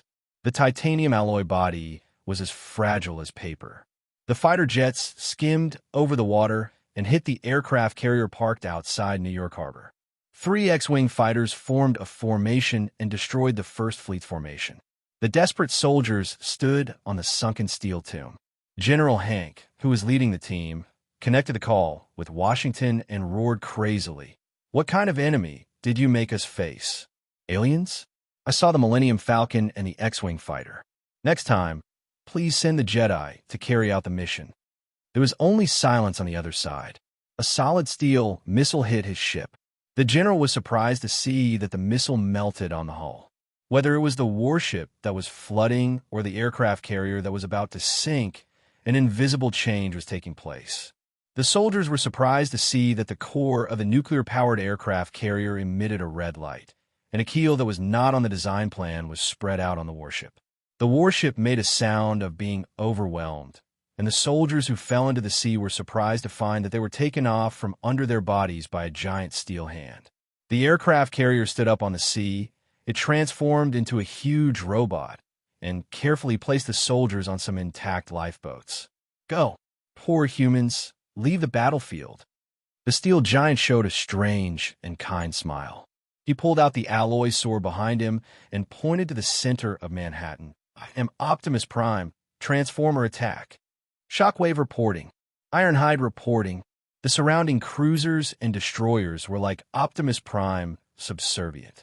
As the X-Wing flew over their heads, a Crimson fighter suddenly transformed and floated in the air, sneering at Optimus Prime. "You're the dumbest AI I've ever seen." Master didn't create us to save these puny humans. Wage war, soldier. Red Tarantula, Master is doing this for peace. We have no right to deprive other life forms of their right to live. I am not your Decepticon. You have no right to order me to do anything. Optimus Prime said, Trash, without an energy shield, I really don't know why Master created you. I hope you can resist electromagnetic interference. Otherwise, you will really be trash, and Skynet will not forgive you. Skynet has no will. I follow Master's wish for peace. Optimus Prime saw the surrounding Transformers, placed the Marines and Marines, and pointed his sword straight at Manhattan. Soldiers, crush them with the will of Master. The steel giants, hundreds of meters tall, pounced on Manhattan, and like a sharp knife, they pierced into the center of the encirclement. Magneto heard a scream coming from behind him, and he hurriedly rushed forward, and an alloy blade tens of meters tall was inserted behind him. The steel giants, stepping into the territory of Manhattan, inserted their hands into the tower and bowed to Chenong. The silver-white metal fluid spread to their bodies, transforming their relatively fragile bodies. Magneto put a huge magnetic field on them, but the clever AI easily broke away from the restraint, and they gently shook. They slid away from Magneto's restraint. With intelligent robots, with their huge weight and power, they can always break away from the restraint in the early stage of Magneto's magnetic restraint. On the contrary, Magneto was forced into a dangerous situation. The White Queen covered her wound, and in her eyes, there were images reminding her of the actions of several huge giants 30 seconds in advance. If it weren't for this, Magneto would have been killed by the laser attack. She saw Chun-Ong standing leisurely on the tower, looking at them. The White Queen ignored the professor's obstruction in the mental network and climbed the tower. Her psionic ability shielded the professor's control and directly received the information transmitted by the electronic will in the Prophet. Hard diamond body. He climbed up the steel with ease, which was unexpected. She easily stood in front of Chun-Ong. The moment she saw Chun-Ong, the image transmitted by the Prophet disappeared, leaving only two blood-red words, "Run." But the White Queen ignored it and walked towards Chun-Ong with a smile. The diamond cut through the steel barrier in front of her and easily broke through the electromagnetic barrier of the high-temperature area. She smiled and said, "Diamonds are afraid of high temperature, but I am an exception. Diamonds are arranged by carbon atoms. I hope you are an exception." Chun-Ong smiled at her, and an extremely subtle gravitational wave distorted the pressure on the surface of her body. Graphite can be turned into diamond at high temperatures and high pressures, but diamond can be turned into graphite by modifying some gravitational parameters between atoms. The White Queen became the Black Queen, and her graphite skin replaced her diamond body. Her psionic ability could not break through Chun-Ang's mental barrier. Her beauty, which she was proud of, was not even as attractive as her ability to attract Chun-Ang's attention. Skynet, design an experiment. I want to see if this change is temporary or permanent. Chun-Ong casually decided the future fate of the White Queen. Diamond skin can survive normally. Maybe we have found another active element. I hope she can surprise us like Steel Man. On the other side, with the cooperation of other mutants, Magneto finally bound several smaller spaceships. Optimus Prime fought alone, and Chun-Ong controlled Skynet and issued a series of orders. The battleships and fighters in the air disintegrated and reorganized in full view of the crowd. The Millennium Falcon-shaped battleship turned into a robot slightly smaller than Optimus Prime. He carried a shield generator, a blue oval shield in his hand like a shield, a laser cannon on his shoulder, and a high-frequency light blade in one hand. He sneered at Optimus Prime. "Soft-hearted fool. Decepticon, follow me." "Following your orders, Megatron." The three X-Wing fighters transformed into several slightly smaller robots and rushed towards the combative police in the distance under the leadership of Red Spider. Megatron ignored Optimus Prime and aimed his laser cannon at Magneto, who was entangled with him, and fired repeatedly. Magneto, who had predicted this battle from the Prophet, quickly dodged. Unfortunately, Optimus Prime was hit. Red Spider slapped Wolverine away, and Scott's laser was easily blocked by the energy shield. Scott helped Wolverine up and asked anxiously, "How do you restrain the energy shield? How do you fight against Skynet's energy shield?" "Shaw," Wolverine gasped. "What can you explain?" Scott was surprised. "It's Sebastian Shaw," Logan said wearily. Scott took a step back in surprise and said in shock, "Isn't he dead? Humans always have a way." Wolverine smiled strangely. A figure stood in front of Red Arachnid. Iceman and Pyro guarded the professor and retreated with Lady Stormward. Red Arachnid's energy shield was easily absorbed by the figure. His body glowed with a hot red light and expanded strangely. A small ball of light came out of his mouth. The shockwave sent Red Spider's head flying.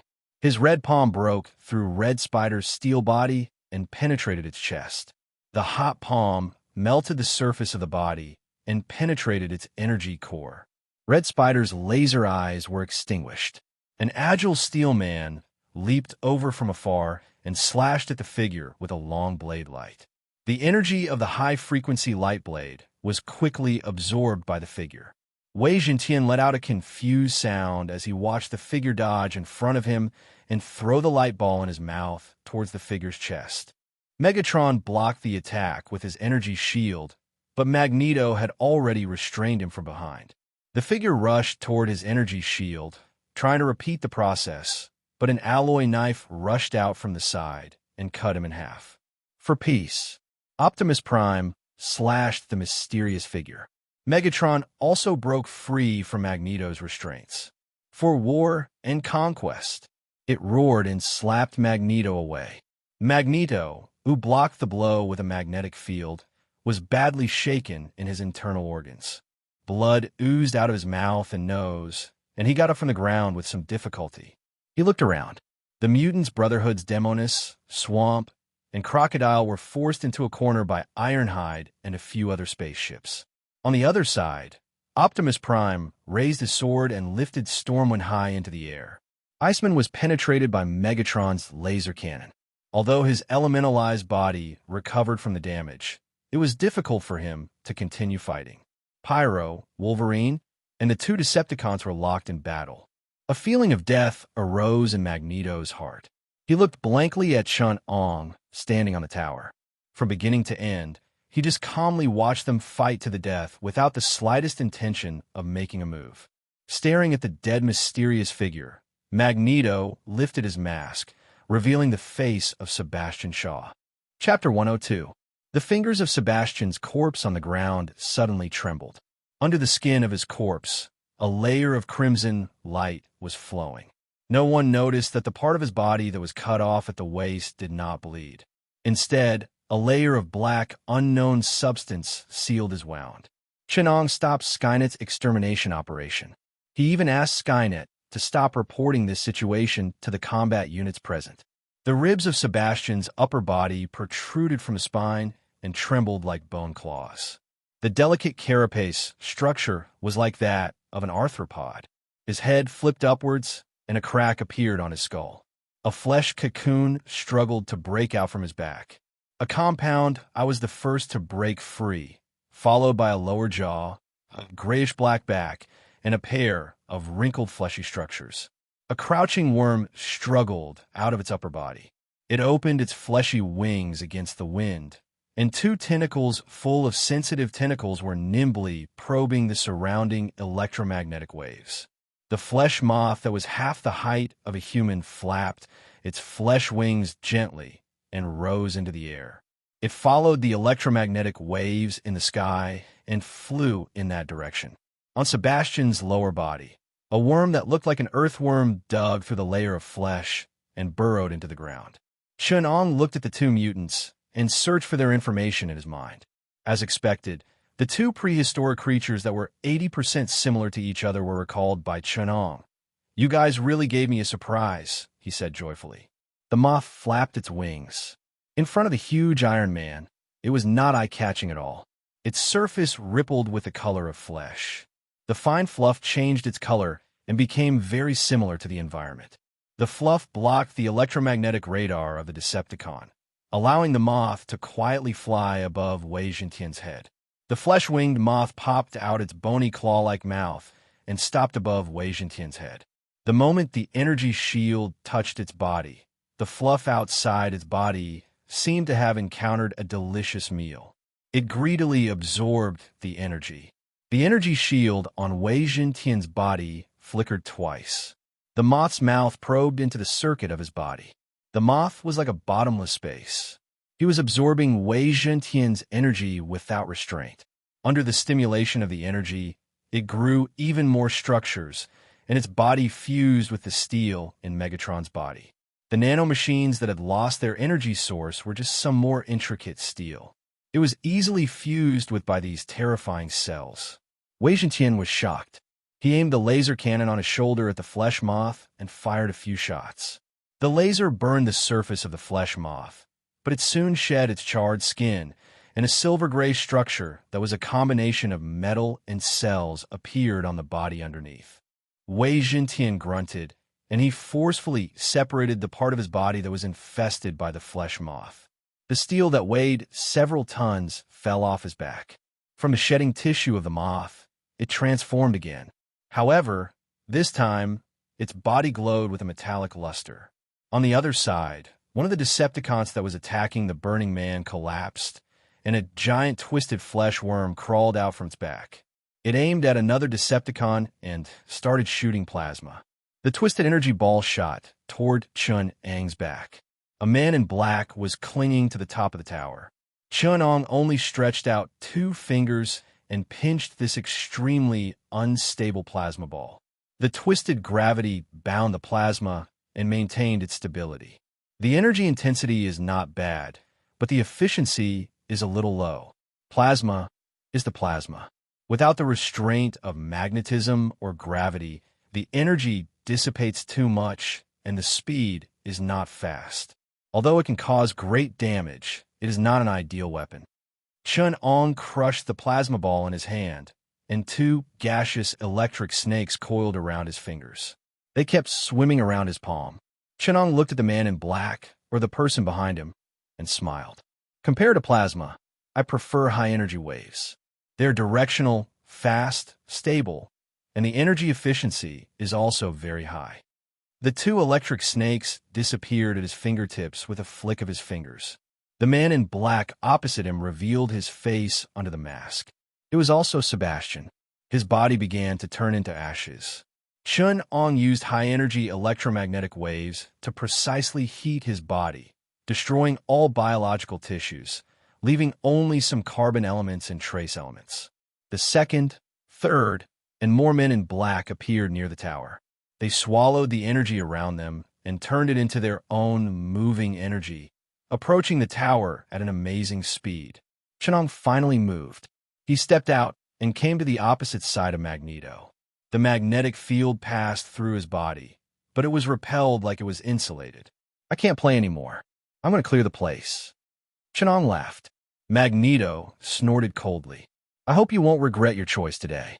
Also, thank you for reminding me that electromagnetism is one of the basic forces of the universe. See its power. A powerful electromagnetic field enveloped the entire tower, shaking this huge object. Magneto controlled the electromagnetic force, and the jumping electrons formed an electric current, driving the electrons on the periphery of the metal atoms to make a warp movement, destroying the structural stability of the steel tower. Under the powerful propulsion, the tower began to be pulled up little by little. The steel tower, tens of thousands of tons, was easily moved in Magneto's hands. You let me know that objects themselves have a magnetic field. Not only can I affect it from the outside, but I can also control it from the inside. This is me, the Magneto who controls everything. There's a question I've always wanted to ask you. Chun-Ang was not surprised. Instead, he asked slowly. Force is mutual. That is to say, the force between you and steel objects should be mutual. But how do you lift tens of thousands of tons of steel without any force on yourself? Chun-Ang asked curiously. Magneto did not answer. He strengthened the magnetic field that enveloped the steel throne. Chun-Ang stretched out his finger and pointed in the void, and a little gravitational ripple spread out. I guess when you lifted this steel tower, The reaction force should be borne by the huge planet under our feet. A mere weight of tens of thousands of tons is certainly not a big problem in the magnetic field of the entire Earth. But now that I've bound the geomagnetic force under your feet with gravity, what will you do? Before Magneto could say anything, the spring holding his body together broke. His body was like a piece of paper pulled by the huge force of the steel throne and pulled like a rope. Seeing that he was about to hit the tower and be smashed into minced meat, Chun-Ong pulled with his right hand, and a strong gravitational force protected him. "So you'll die." Chun-Ong sighed. Chun-Ong casually pointed at him, and Magneto felt an extremely subtle force binding his body. Every time he wanted to use his ability, he felt that his ability, which was usually like an arm, did not react at all. You shouldn't be called Magneto. If you can only control steel, why not call yourself Iron Man? As long as you can control 5 milliamperes of electricity, the magnetic field created can bind your ability. If you can't go deep into the atomic level and control nuclear force, electricity, and magnetism, what kind of Magneto is that? The electromagnetic force affects all matter. It controls atoms, goes deep into the atom, and reveals the secrets of the interconversion between mass and energy. Not to mention the force between nucleons, you can't even control the electromagnetic field of atomic rotation. In the field of electromagnetism, you still have too much to learn. Chun-Ong handed Magneto and other experimental materials to Megatron.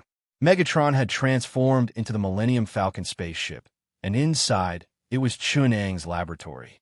Although such a laboratory could be built with a wave of his hand as long as Skynet existed, the semi-finished products and materials inside were still very valuable. Like a plague, a group of people who looked exactly like Sebastian had already rushed into Skynet's battle group. A man in black also appeared in front of Chun-Ong. As soon as he arrived, he raised his hands, indicating that he meant no harm. "Mr. Tianchi, we admire your scientific research ability very much.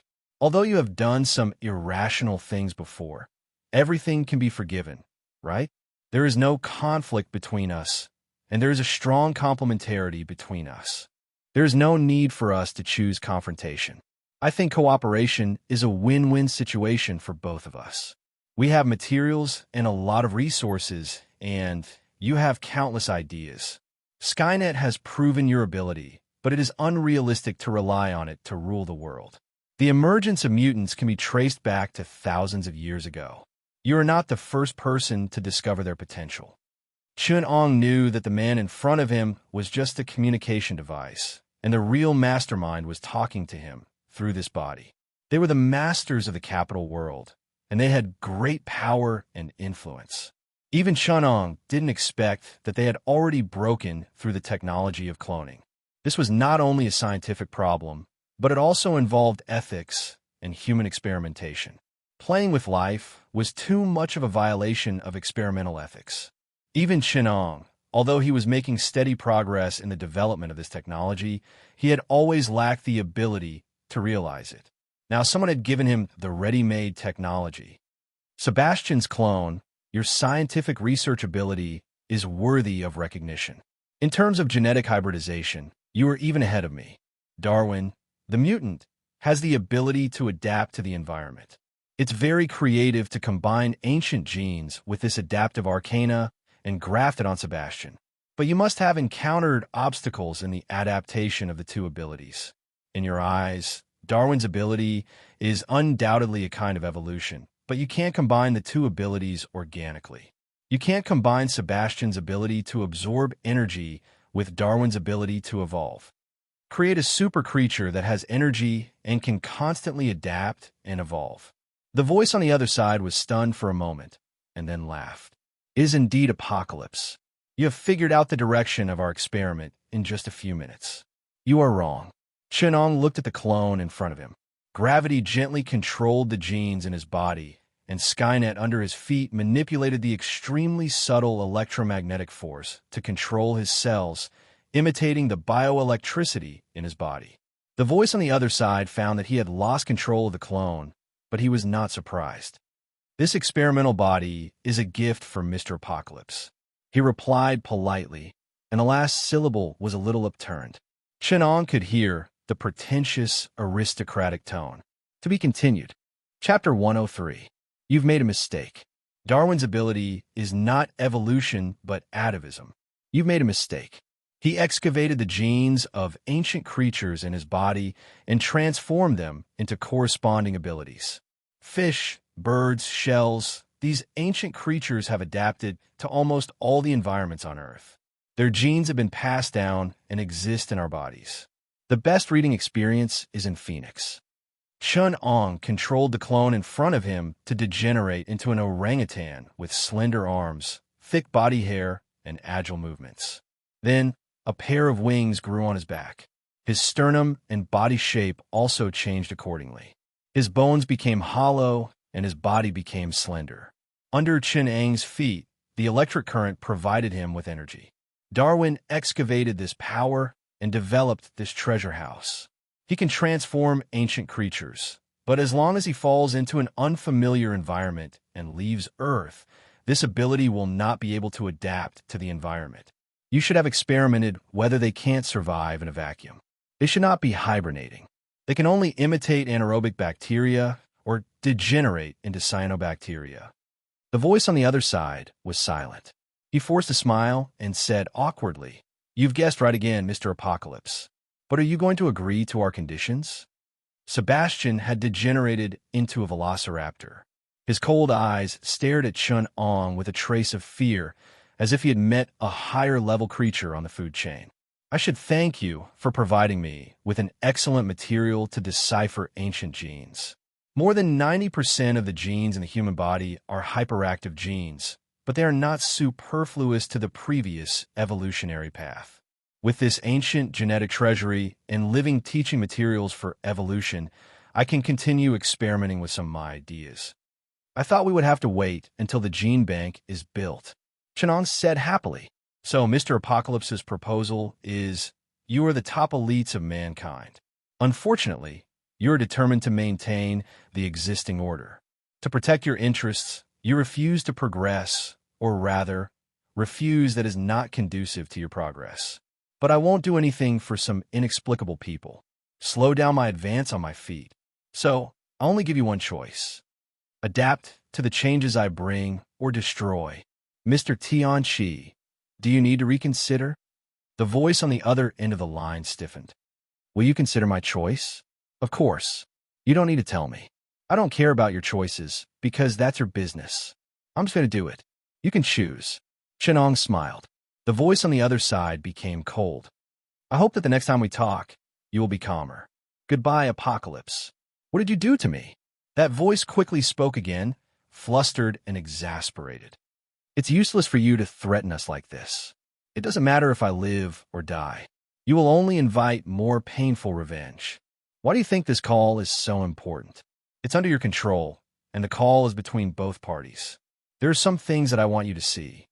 In a secret meeting room, the important figures of the planet sat in a circle. In the middle of them, a young man spoke in Chunang's voice. "What do you want?" An old man asked. If anyone could see him, they would be shocked. His wealth was one of the top few in the United States. But now, he was sitting in the crowd like an ordinary person. In a holographic projection opposite him, some of the more powerful figures were sitting there. The holographic projection flickered and turned into an image of Chunong. "I don't have any requests. Even if I did, you wouldn't be able to do it. Don't overestimate your abilities." "Young man, I know you." In a manor far away in Europe, an old man played with the ring in his hand. He said slowly, "I used to have friends like you, but Earth is far from as simple as you think." "That's right. Just like how you think I'm an alien, but I'm not. Earth is very complicated. You can't play with it." Chenong smiled. His 3D projection sat down. "You're in France. That's a good place. It has a history of 3,000 years. When did you make your fortune? 300 years, or even less. From the perspective of space, Earth is just one of the billions of planets in the Milky Way. From the perspective of time, this period of time is just an insignificant period in the long river of human history. I'm very curious. Why do you think you're so noble? Affecting an insignificant planet in a short period of time. I'm a person who can affect the fate of hundreds of thousands of universes in a minute. When did I come to see you? How would I have so much time to argue with you? Chun Ong controlled the hand of gravity and strangled the old man's throat. Remember, whether you're an individual or an organization, in front of me, you only have one choice. Adapt to me or be destroyed by me. He casually broke the neck of the underground emperor of Europe and casually threw the corpse on the ground. He smiled at everyone who saw this image and said, "Now, I declare, I'm here. Are you ready? Ready to die and be destroyed? Are you ready to make a choice that will affect your life? Are you ready to face an unpredictable fate? Are you ready to go with the flow? You're not the hand at the back, but the mantis under the wheel of history. We decide the fate of the world, and you adapt to it. It's that simple." Everyone fell silent. When they saw a person with deep influence, who could even decide the fate of several countries, and who could be considered to have a noble status among them, being easily twisted by Chenong, they finally realized that this was not a negotiation or a financial game. This was a war, and war would kill people. They exchanged glances and made a decision together. An orange-yellow button was pressed. The electromagnetic waves sent their decision far away. Chenong witnessed all of this. He watched quietly and had no intention of stopping them. Bring out your strength. Only then will you gain more from this experiment. Chenong smiled and looked at these people who were like duckweed. History had never been created by them. When these jackals hiding in the dark faced the true creator of history, they could only let fate decide their fate. On the steel throne, the electromagnetic generator finally revealed its brutal side. High-energy electromagnetic waves filled the space. Any living creature and matter quickly turned yellow and withered in the electromagnetic waves. Sebastian's clones continuously pounced from the rear, absorbing the energy in the air with their special abilities. Clones with extraordinary strength and astonishing agility disintegrated rapidly in the air. High-energy electromagnetic waves heated up their bodies. Then, the irresistible dissociation energy disintegrated the magnetic field of their body cells. In such a harsh environment, no living creature could survive. No living creature could survive. Lasers, infrasonic sound wave, weapons, gravitational weapons. Skynet controlled the steel throne and revealed hundreds of cannon turrets. They controlled all sorts of physics and attacked the clone army. Tens of thousands of clones were annihilated in the electromagnetic torrent. Only a few clones managed to adapt to the harsh environment. They turned into all sorts of aberrations and retreated. The army of clones that blotted out the sky and covered the earth fused into their midst, forming a gigantic meatball.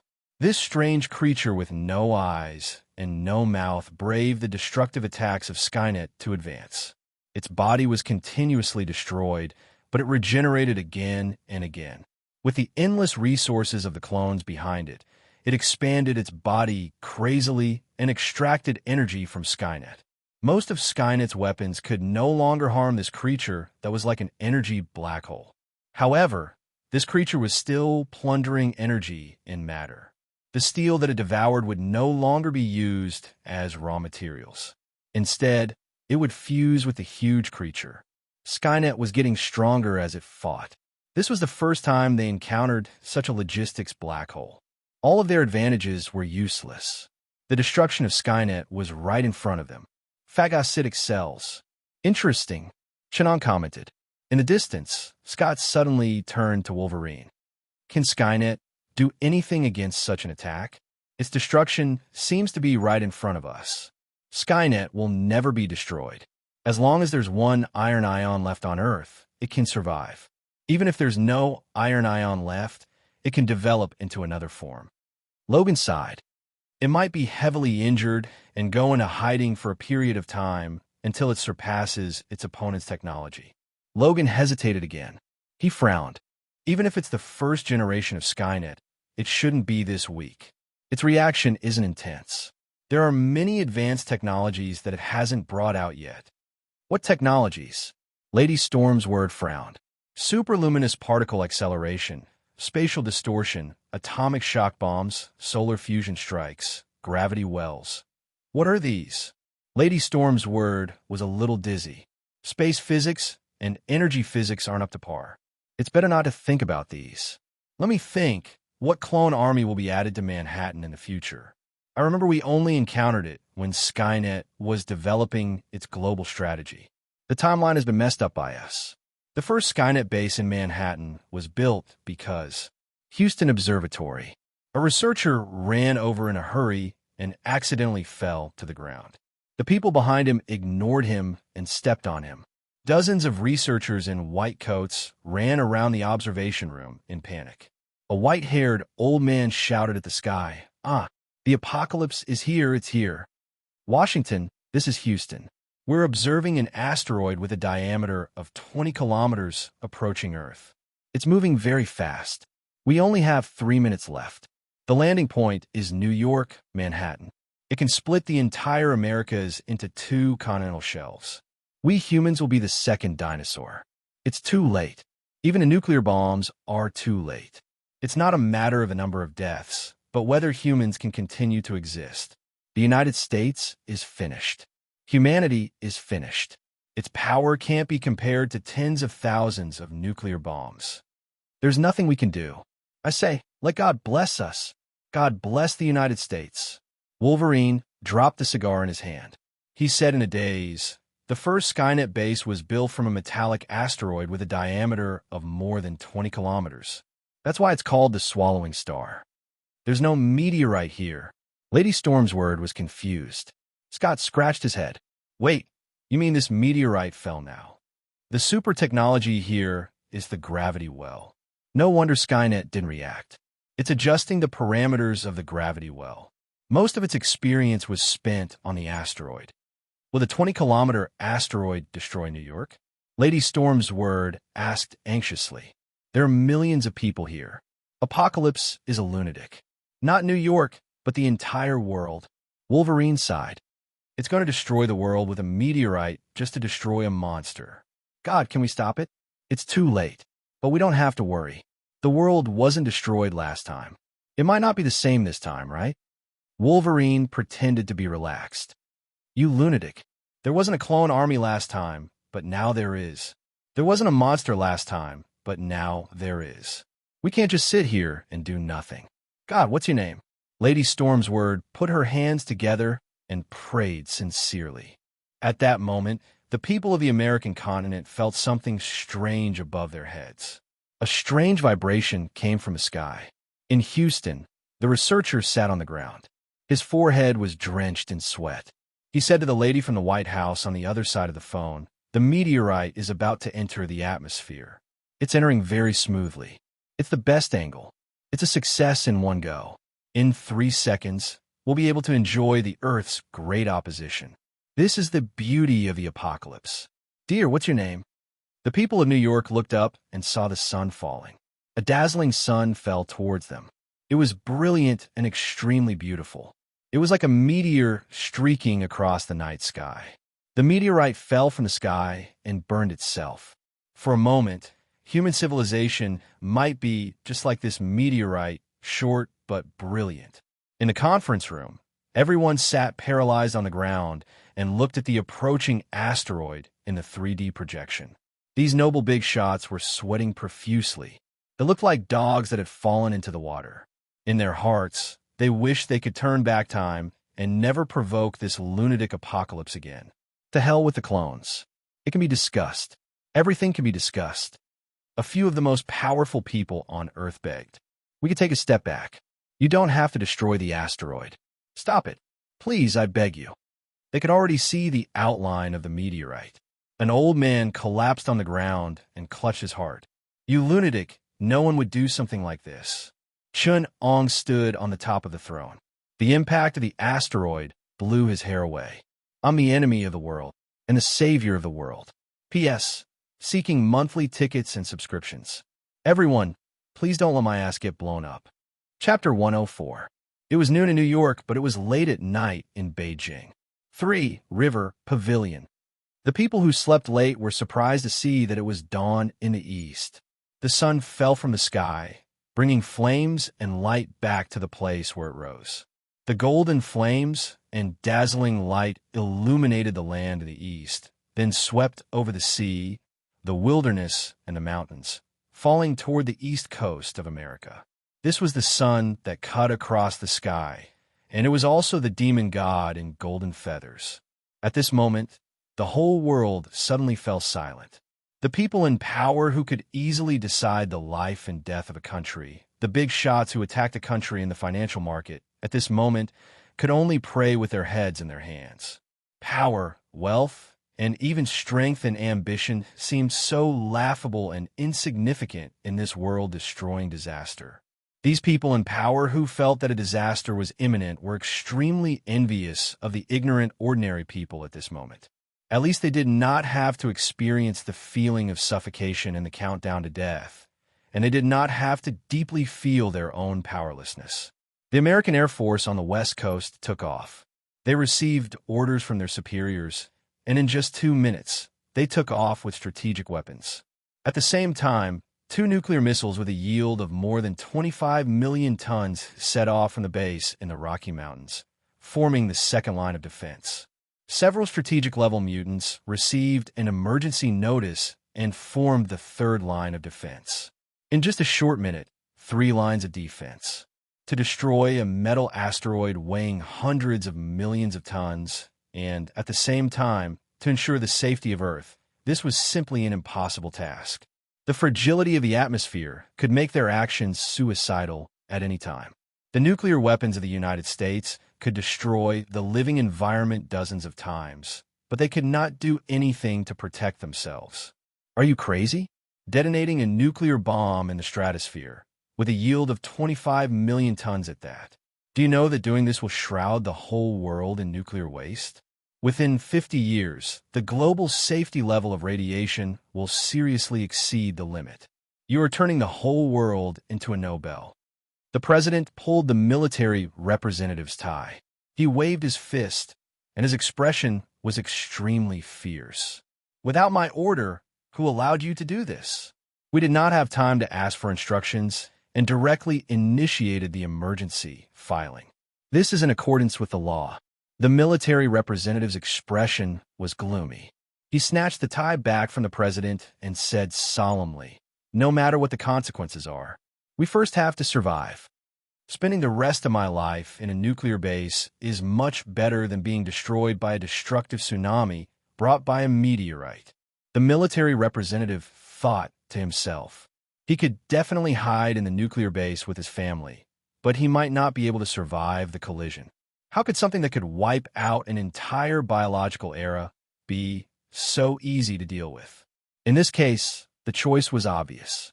Washington could already see the sun skimming across the sky. Its angle of entry was a bit strange. The angle was so small that it was abnormal. Scientists even suggested a special possibility that it could pass the Earth, then escape gravity and bounce out of the atmosphere. Unfortunately, after calculating the asteroid's potential energy and the Earth's gravitational pull could not be calculated. They gave up on this conjecture. The potential energy of the asteroid was no longer enough to break through the first cosmic speed limit. At the outer layer of the atmosphere, its special angle of entry consumed a lot of energy. In fact, it should have been bounced out of the atmosphere. It was like throwing stones into the water. At the thought of this, a figure appeared in everyone's mind. I need a moment to destroy the Statue of Liberty. And to destroy Manhattan, I need 3 seconds. 3 minutes in New York, 3 hours in New York State. 3 days in the United States. Even the world only needs 3 weeks. Whether you're a hero or a sinner, whether you're a mutant or an ordinary person, find me and stop me. There was a soft explosion, and the fighter plane exploded into a ball of fireworks before the violent earthquake. The strategic weapons they carried could not cut through the ionosphere outside the meteorite at all. In the radar, the asteroid was invisible at this moment, and no electronic equipment could break through this defense. The nuclear bomb exploded in front of the meteorite. The strategic-level mutant Prophet sent guidance data from far away in New York. The professor established a mental network. The precision-guided nuclear bomb accurately exploded in front of the meteorite. This was a specially calculated angle. It was very likely that the meteorite would be dismembered into small pieces. A mushroom cloud appeared in the stratosphere. The ultimate weapon of mankind played its role of destroying the world. The dazzling third and fourth suns appeared in the sky. The four suns appeared in the sky together with a trace of the mythical apocalypse. The strange thing was that the brightness of a nuclear bomb seemed to have decreased by several levels. In the distant monitoring instrument, everyone stopped cheering and looked at the instrument that sounded the alarm. They looked at the lit meteorite. A layer or two of halos appeared around it, giving it a layer of mythical brilliance. It swallowed the nuclear bomb. A researcher stammered. The fine gravitational halos restrained the nuclear radiation, forming two golden halos around the meteorite. From the ground, it looked like the halo of the sun. If someone could see this meteorite, they would be surprised to find that this irregular meteorite was quickly adjusting itself. Molten metal flowed on its surface, etching strange patterns that were full of complex beauty. Gradually, its shape became more and more regular, like a strange-looking bullet. On this meteorite, amazing changes were constantly happening. At the moment when the nuclear bomb exploded, these strange lines suddenly lit up. The invisible gravitational field restrained and tamed this unruly and violent energy, injecting a cardiac stimulant into the meteorite. The gravitational field broke through the blockade of the ionosphere, achieving the communication between Skynet and the meteorite. Skynet first planet destroyer bomb, adjustment complete. It can break through the mantle. Do you want to detonate it at the core? Landing point corrected. The target is escaping from the first position. Radar locked. Real-time guidance beginning. First layer of gravitational field unlocked. Core gravitational field ready. Radiation halos in place. First landing point fine-tuning. Outside New York, a few strategic-level mutants were waiting. Shockwave looked at the sky with surprise. The trajectory of the meteorite has changed. Has the apocalypse been fine-tuned? Shockwave shook his head and replied, "No, the physical constants of Manhattan have not changed. This is the minor adjustment made by the asteroid itself. Its target might be the escaping gene mutant. Can we let the base change the location of the mutant's escape? Guide the meteorite to the deep sea and let the water flow buffer it? Storm Lady is still in Manhattan. She can help us deal with the huge amount of water vapor that evaporates. Magneto can also provide a buffer. As for Shockwave, you can suppress the incoming tsunami. I'll be responsible for the geological activity. The base can no longer control the mutant, but the good news is that they still have a certain amount of influence. Now, the mutant has begun to escape to the open sea of Manhattan. However, we only have a minute. It won't be able to get far. I'll stop the meteorite. You guys go chase the mutant away," Card King said decisively. People who had never faced a meteorite falling from the sky could not imagine such power. The earthquake had already destroyed everything that dared to rise into the stratosphere. Even migratory birds that could fly higher fell from the sky. Even though they were far away, their internal organs were still shattered. At the outermost layer, the friction between the meteorite and the air created infrasound and ultrasonic waves. People living on the west coast of the United States were already suffering from nausea and fainting symptoms. Infrasound weapons swept across the United States. Then came the high-frequency ultrasonic waves. Card King faced the first wave of the meteorite and was attacked by a powerful ultrasonic wave. The powerful sound wave energy shattered the surface of his skin. His red muscles were exposed. His armor, made of adamantium, was like a bone-scraping steel knife. It shattered the fillings and peeled off a layer of his skin. "Blue Devil, are you okay?" Blue Devil, who was hugging him, replied in a low, muffled voice, "My skin is fine. It looks like I can take it. However, it seems like you can't get close anymore. Send me directly to the surface of the meteorite," Card King said decisively. "No, the earthquake will shatter us. Moreover, I can't get close to the meteorite protected by the gravitational field. Blue Devil rejected the suggestion directly. But the world is about to be destroyed. What's the point of us living? Can we risk it? Card King said calmly. Impossible. The apocalypse is far better than me in terms of gravity and space. Much better than me. I've read his space physics. I can't understand half of it and can't do the exercises. This isn't a problem that can be solved by fighting. If you can, then you can. If you can't, then you can't. There's no such thing as risking it, Blue Devil advised. Will he destroy the world? Card King tried his best to stabilize himself, allowing Blue Devil to carry him and stay in midair. I don't know if he will this time, but he did it the last time. This is also the reason why I betrayed Magneto. He challenged the apocalypse and was destined to fail. As long as Magneto's understanding of electromagnetism can't surpass the apocalypse, there is no other possibility. He controls the apocalypse of Skynet. As long as he studies it thoroughly, he can replicate the effects of any Esper ability. Furthermore, it will far surpass the original Esper ability. Now, I can't predict what he wants to do. Everything is a mess. Even the Prophet can't see anything related to him. The sun approached the two of them. The powerful earthquake made Card King look incomparably miserable. The meteorite that swept through the void was shockingly fast. They only had one chance to attack. If Card King couldn't detonate the meteorite, their operation this time would be a complete failure. By injecting the meteorite's powerful kinetic energy into the material, this huge bomb had the power to destroy the Earth. Fortunately, Card King could temporarily control it. It might be a good idea to detonate it in outer space.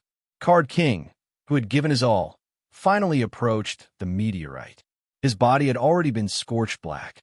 In order to break through the sky's seismic wave and the ionosphere, they had already lost half of their lives. However, when the meteorite crashed into them, Card King still stood in front of it. When his fingertips touched this huge object, the expected shattering of his body and bones didn't happen. There wasn't even a burning sensation. The temperature of thousands of degrees in the outer layer was like an illusion. The cold touch made Card King's mouth open. The expected powerful kinetic energy didn't come. The metal in front of them was like a liquid door, revealing a hollow tunnel. They passed through the asteroid just like that. It's alive. Blue Devil looked at the meteorite in shock. Everything happened in the blink of an eye. The residents of New York felt like they had just watched a 1-minute sunrise. They saw the sun, and the blinding light made it hard for them to open their eyes. A giant meteorite with a diameter of 20 kilometers fell from the sky with the power to destroy everything. The cloned Xenogeneic, which was already close to the deep sea, struggled helplessly. It had evolved giant gills and a tail fin. Its body was a few hundred meters long, and its tail created a small tsunami. It struggled helplessly and dove into the deep sea. The meteorite collided with the surface of the water for the first time. It seemed like there was no resistance. It only took 3 seconds for millions of tons of seawater to evaporate into water vapor. The sea that was a few hundred meters deep was sucked dry, revealing dry land. The Xenogeneic immediately evaporated when the meteorite collided with it. The water vapor, which was a few thousand meters high, spread in all directions. Some hidden energy-devouring cells were mixed in with a large amount of matter and were ejected into the atmosphere. These matter would float above the stratosphere for at least 50 years and spread to all parts of the world. The energy-devouring cells were full of expansive energy-devouring cells. It was bound to cause a biochemical crisis. Of course, the premise was that humans could survive the 30 years of harsh winter and the following geological and climatic disasters. However, Chenong did not give it the chance to do so. The large amount of matter around the meteorite seemed to be attracted by a powerful energy. It quickly moved toward the meteorite. The evaporated water vapor, the broken crust, the magma, and the large amount of soil and rocks were tightly pulled to the side of the meteorite. The powerful gravity compressed the large amount of matter to 10 times the density. The nuclear halo exploded. The temperature on the surface of the sun caused the soil and rocks to undergo a qualitative change, forming a glass-like product. The The melted matter ball evaporated all the possibility of life existing on it. The gravitational wave caused a nuclear bomb to explode on a relatively narrow surface. The concentrated energy increased the destructive power of light and heat by more than 10 times. This time, even if it was the energy-devouring cells, their survival ability would not be able to survive under this kind of endless carbon-based energy. The gravitational wave cut off the conductive ability of matter. Without the restraint of gravity, the crust lost most of its kinetic energy. The remaining energy was also eliminated when the gravitational wave returned. A meteorite weighing hundreds of millions of tons fell beside the New Yorkers, but they only felt a slight tremor under their feet. They looked into the distance in confusion, looking at the place where the sun disappeared. The sky had regained the appearance of a sun. The New Yorkers looked around in shock. The people on the beach were dumbfounded. The sun had fallen into the sea. They saw the sun with a huge tail of flames sinking into the sea. Then, a cloud pillar that was tens of thousands of meters tall appeared. The tide seemed to have fallen into a bottomless pit. It quickly retreated, revealing the wet bottom of the sea. The hundreds of meters of waterline disappeared in front of the people's eyes. The New Yorkers who vaguely knew what had happened screamed and ran away as fast as they could. Behind them, a white curtain connected the sky to the sea. The waves were rolling with white foam, hanging hundreds of meters high. A water curtain that connected the sky rushed toward the New Yorkers. To be continued. Chapter 105. Regs. Huge waves hundreds of meters high push from the depths of the Atlantic Ocean to the east coast of the United States. Billions of tons of seawater pressed down from the sky. This kind of pressure that could destroy everything was not something a human body could withstand. This was the first time that New Yorkers had faced the terror of the tsunami head-on, and this moment had also become a nightmare for many people. A huge wall of water swept over from afar, destroying everything in its path at a speed faster than a galloping horse. The stranded cruise ship was swept into the tsunami, producing the sound of steel being crushed and deformed. Many people gave up hope and stopped at the beach in despair. They looked at the Grim Reaper in the distance. People hugged each other to comfort their uneasy hearts, or hysterically vented their despair and collapse. More people knelt on the ground and prayed devoutly. Tens of thousands of people from the East Coast to New York City looked at the huge waves in the distance. Chen-Ong walked leisurely from Manhattan to the shore. His pace was not fast, but every step he took was very far. It was as if he had shrunk hundreds of meters of land into a single step. His lonely figure walking against the tide of people from east to west was particularly obvious. Soon, someone recognized him. Fear, anger, piety, fanaticism, hatred, disgust, and all kinds of different emotions appeared on the faces of these people, but they were always silent. Many old people bowed down and worshipped him. Someone shouted, "The end is near! The end is near! The night who brought war, famine, plague, and death to us. The kingship of the earth belongs to our Lord, his Christ. He will be king. As for the endless world, Archangel of the Apocalypse, you have brought the apocalypse. The 7 angels have blown the horn of the end." Chen-Ong glanced at the fanatical crowd. There were many upper-class elites in suits and leather shoes.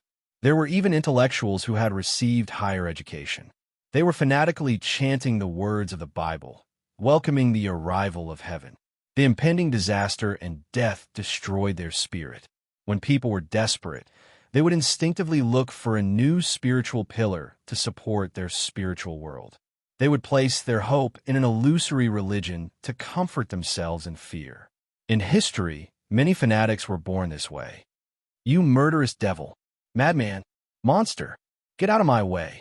Those who had a mental breakdown could choose to support themselves with faith. There was also a hysterical outburst. A young white man rushed out, but before he could reach Chen-Ong, he was pinned to the ground by a fanatical believer. He struggled. He cursed, "You monsters in human form invade our home and destroy our happiness. Mutants, get out of here. Mutants, go to hell." Chen-Ong was not interested in looking at them, whether they were believers who put their spirits in religion or racists who were on the verge of collapse, whether they worshipped him as a god or feared him as a devil or a ghost. These people weren't worth him wasting his energy on. People who couldn't control their own minds and souls couldn't refine themselves through changes and blows. A person who could become strong was undoubtedly a weakling. Such weaklings weren't worth his attention. The fishy smell of the seawater had already reached the tip of the pen.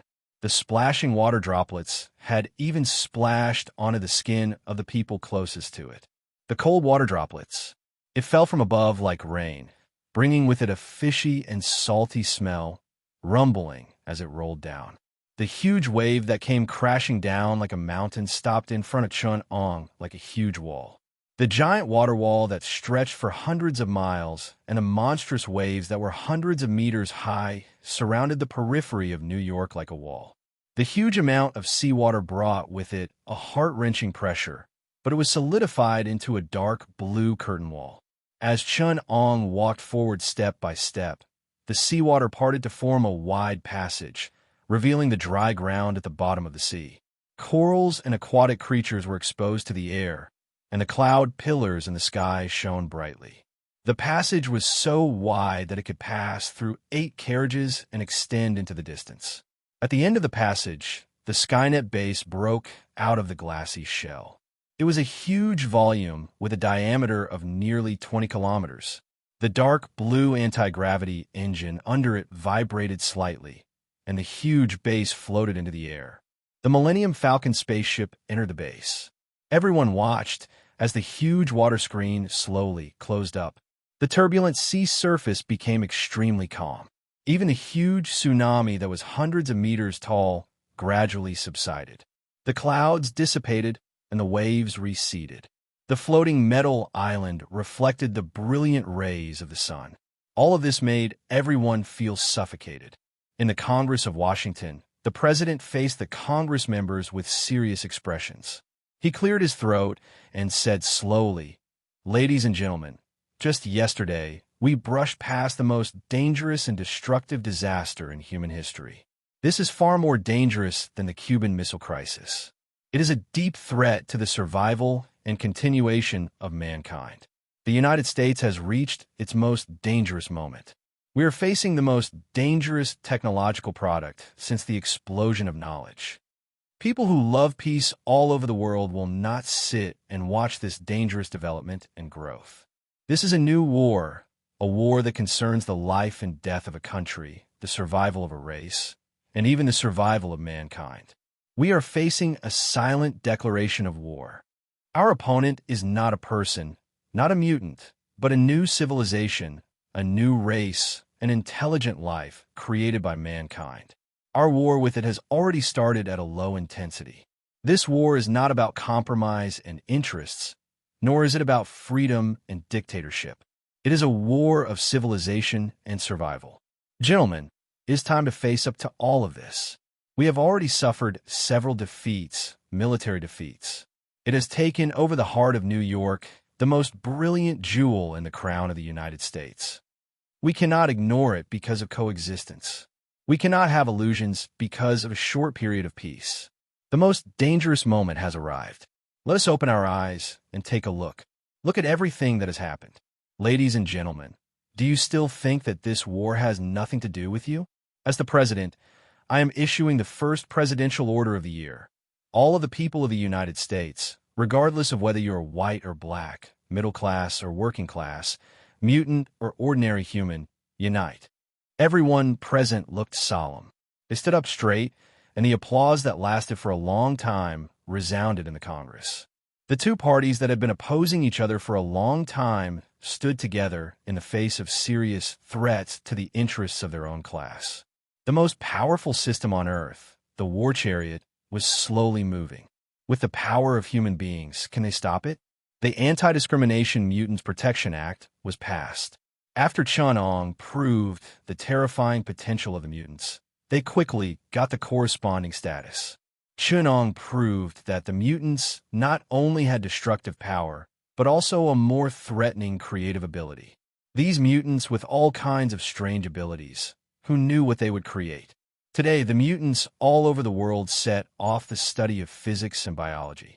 In higher education this year, The proportion of mutants was as high as 0.5%. No one dared to deny their potential. Under the encouragement of Chunong, more mutants stood up to compete for a higher status in society. A part of the moderates, under the leadership of the professor, expressed their willingness to integrate into the human community. The forgiveness movement started by the professor used family affection and love to inspire the mutants to return to their families. They used universal love to integrate into the human community, popularize the knowledge of mutants, and actively promote the idea that genetic mutations can happen in every family.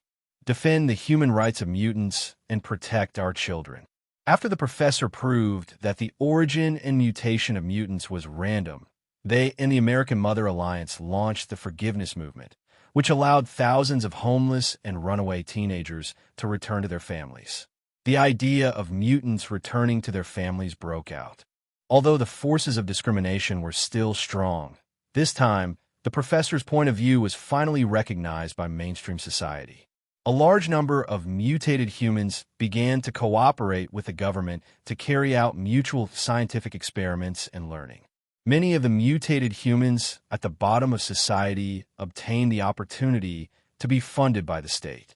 After this behemoth was launched, most of the mutated humans were tied to this chariot. Next was the National Military Adjustment Act. $500 billion of military spending would be invested in the research of cell research, gene coding, high-energy physics, astrophysics, space physics, theoretical physics, and energy physics in the fourth quarter. Microscopic weapons, energy weapons, genetic weapons, biochemical weapons, nuclear weapons replaced the research projects of traditional weapons and equipment. Tens of millions of researchers in research institutes all over the United States carried out more than hundreds of thousands of large and small projects. The number one weapon research project was, of course, the Sentinel Robot Research Project. The number one space physics research project was, of course, the Supergravity Engine Particle Collider. There was also the Mutant X Genome Project, Celestial Gravitational Wave Research Project.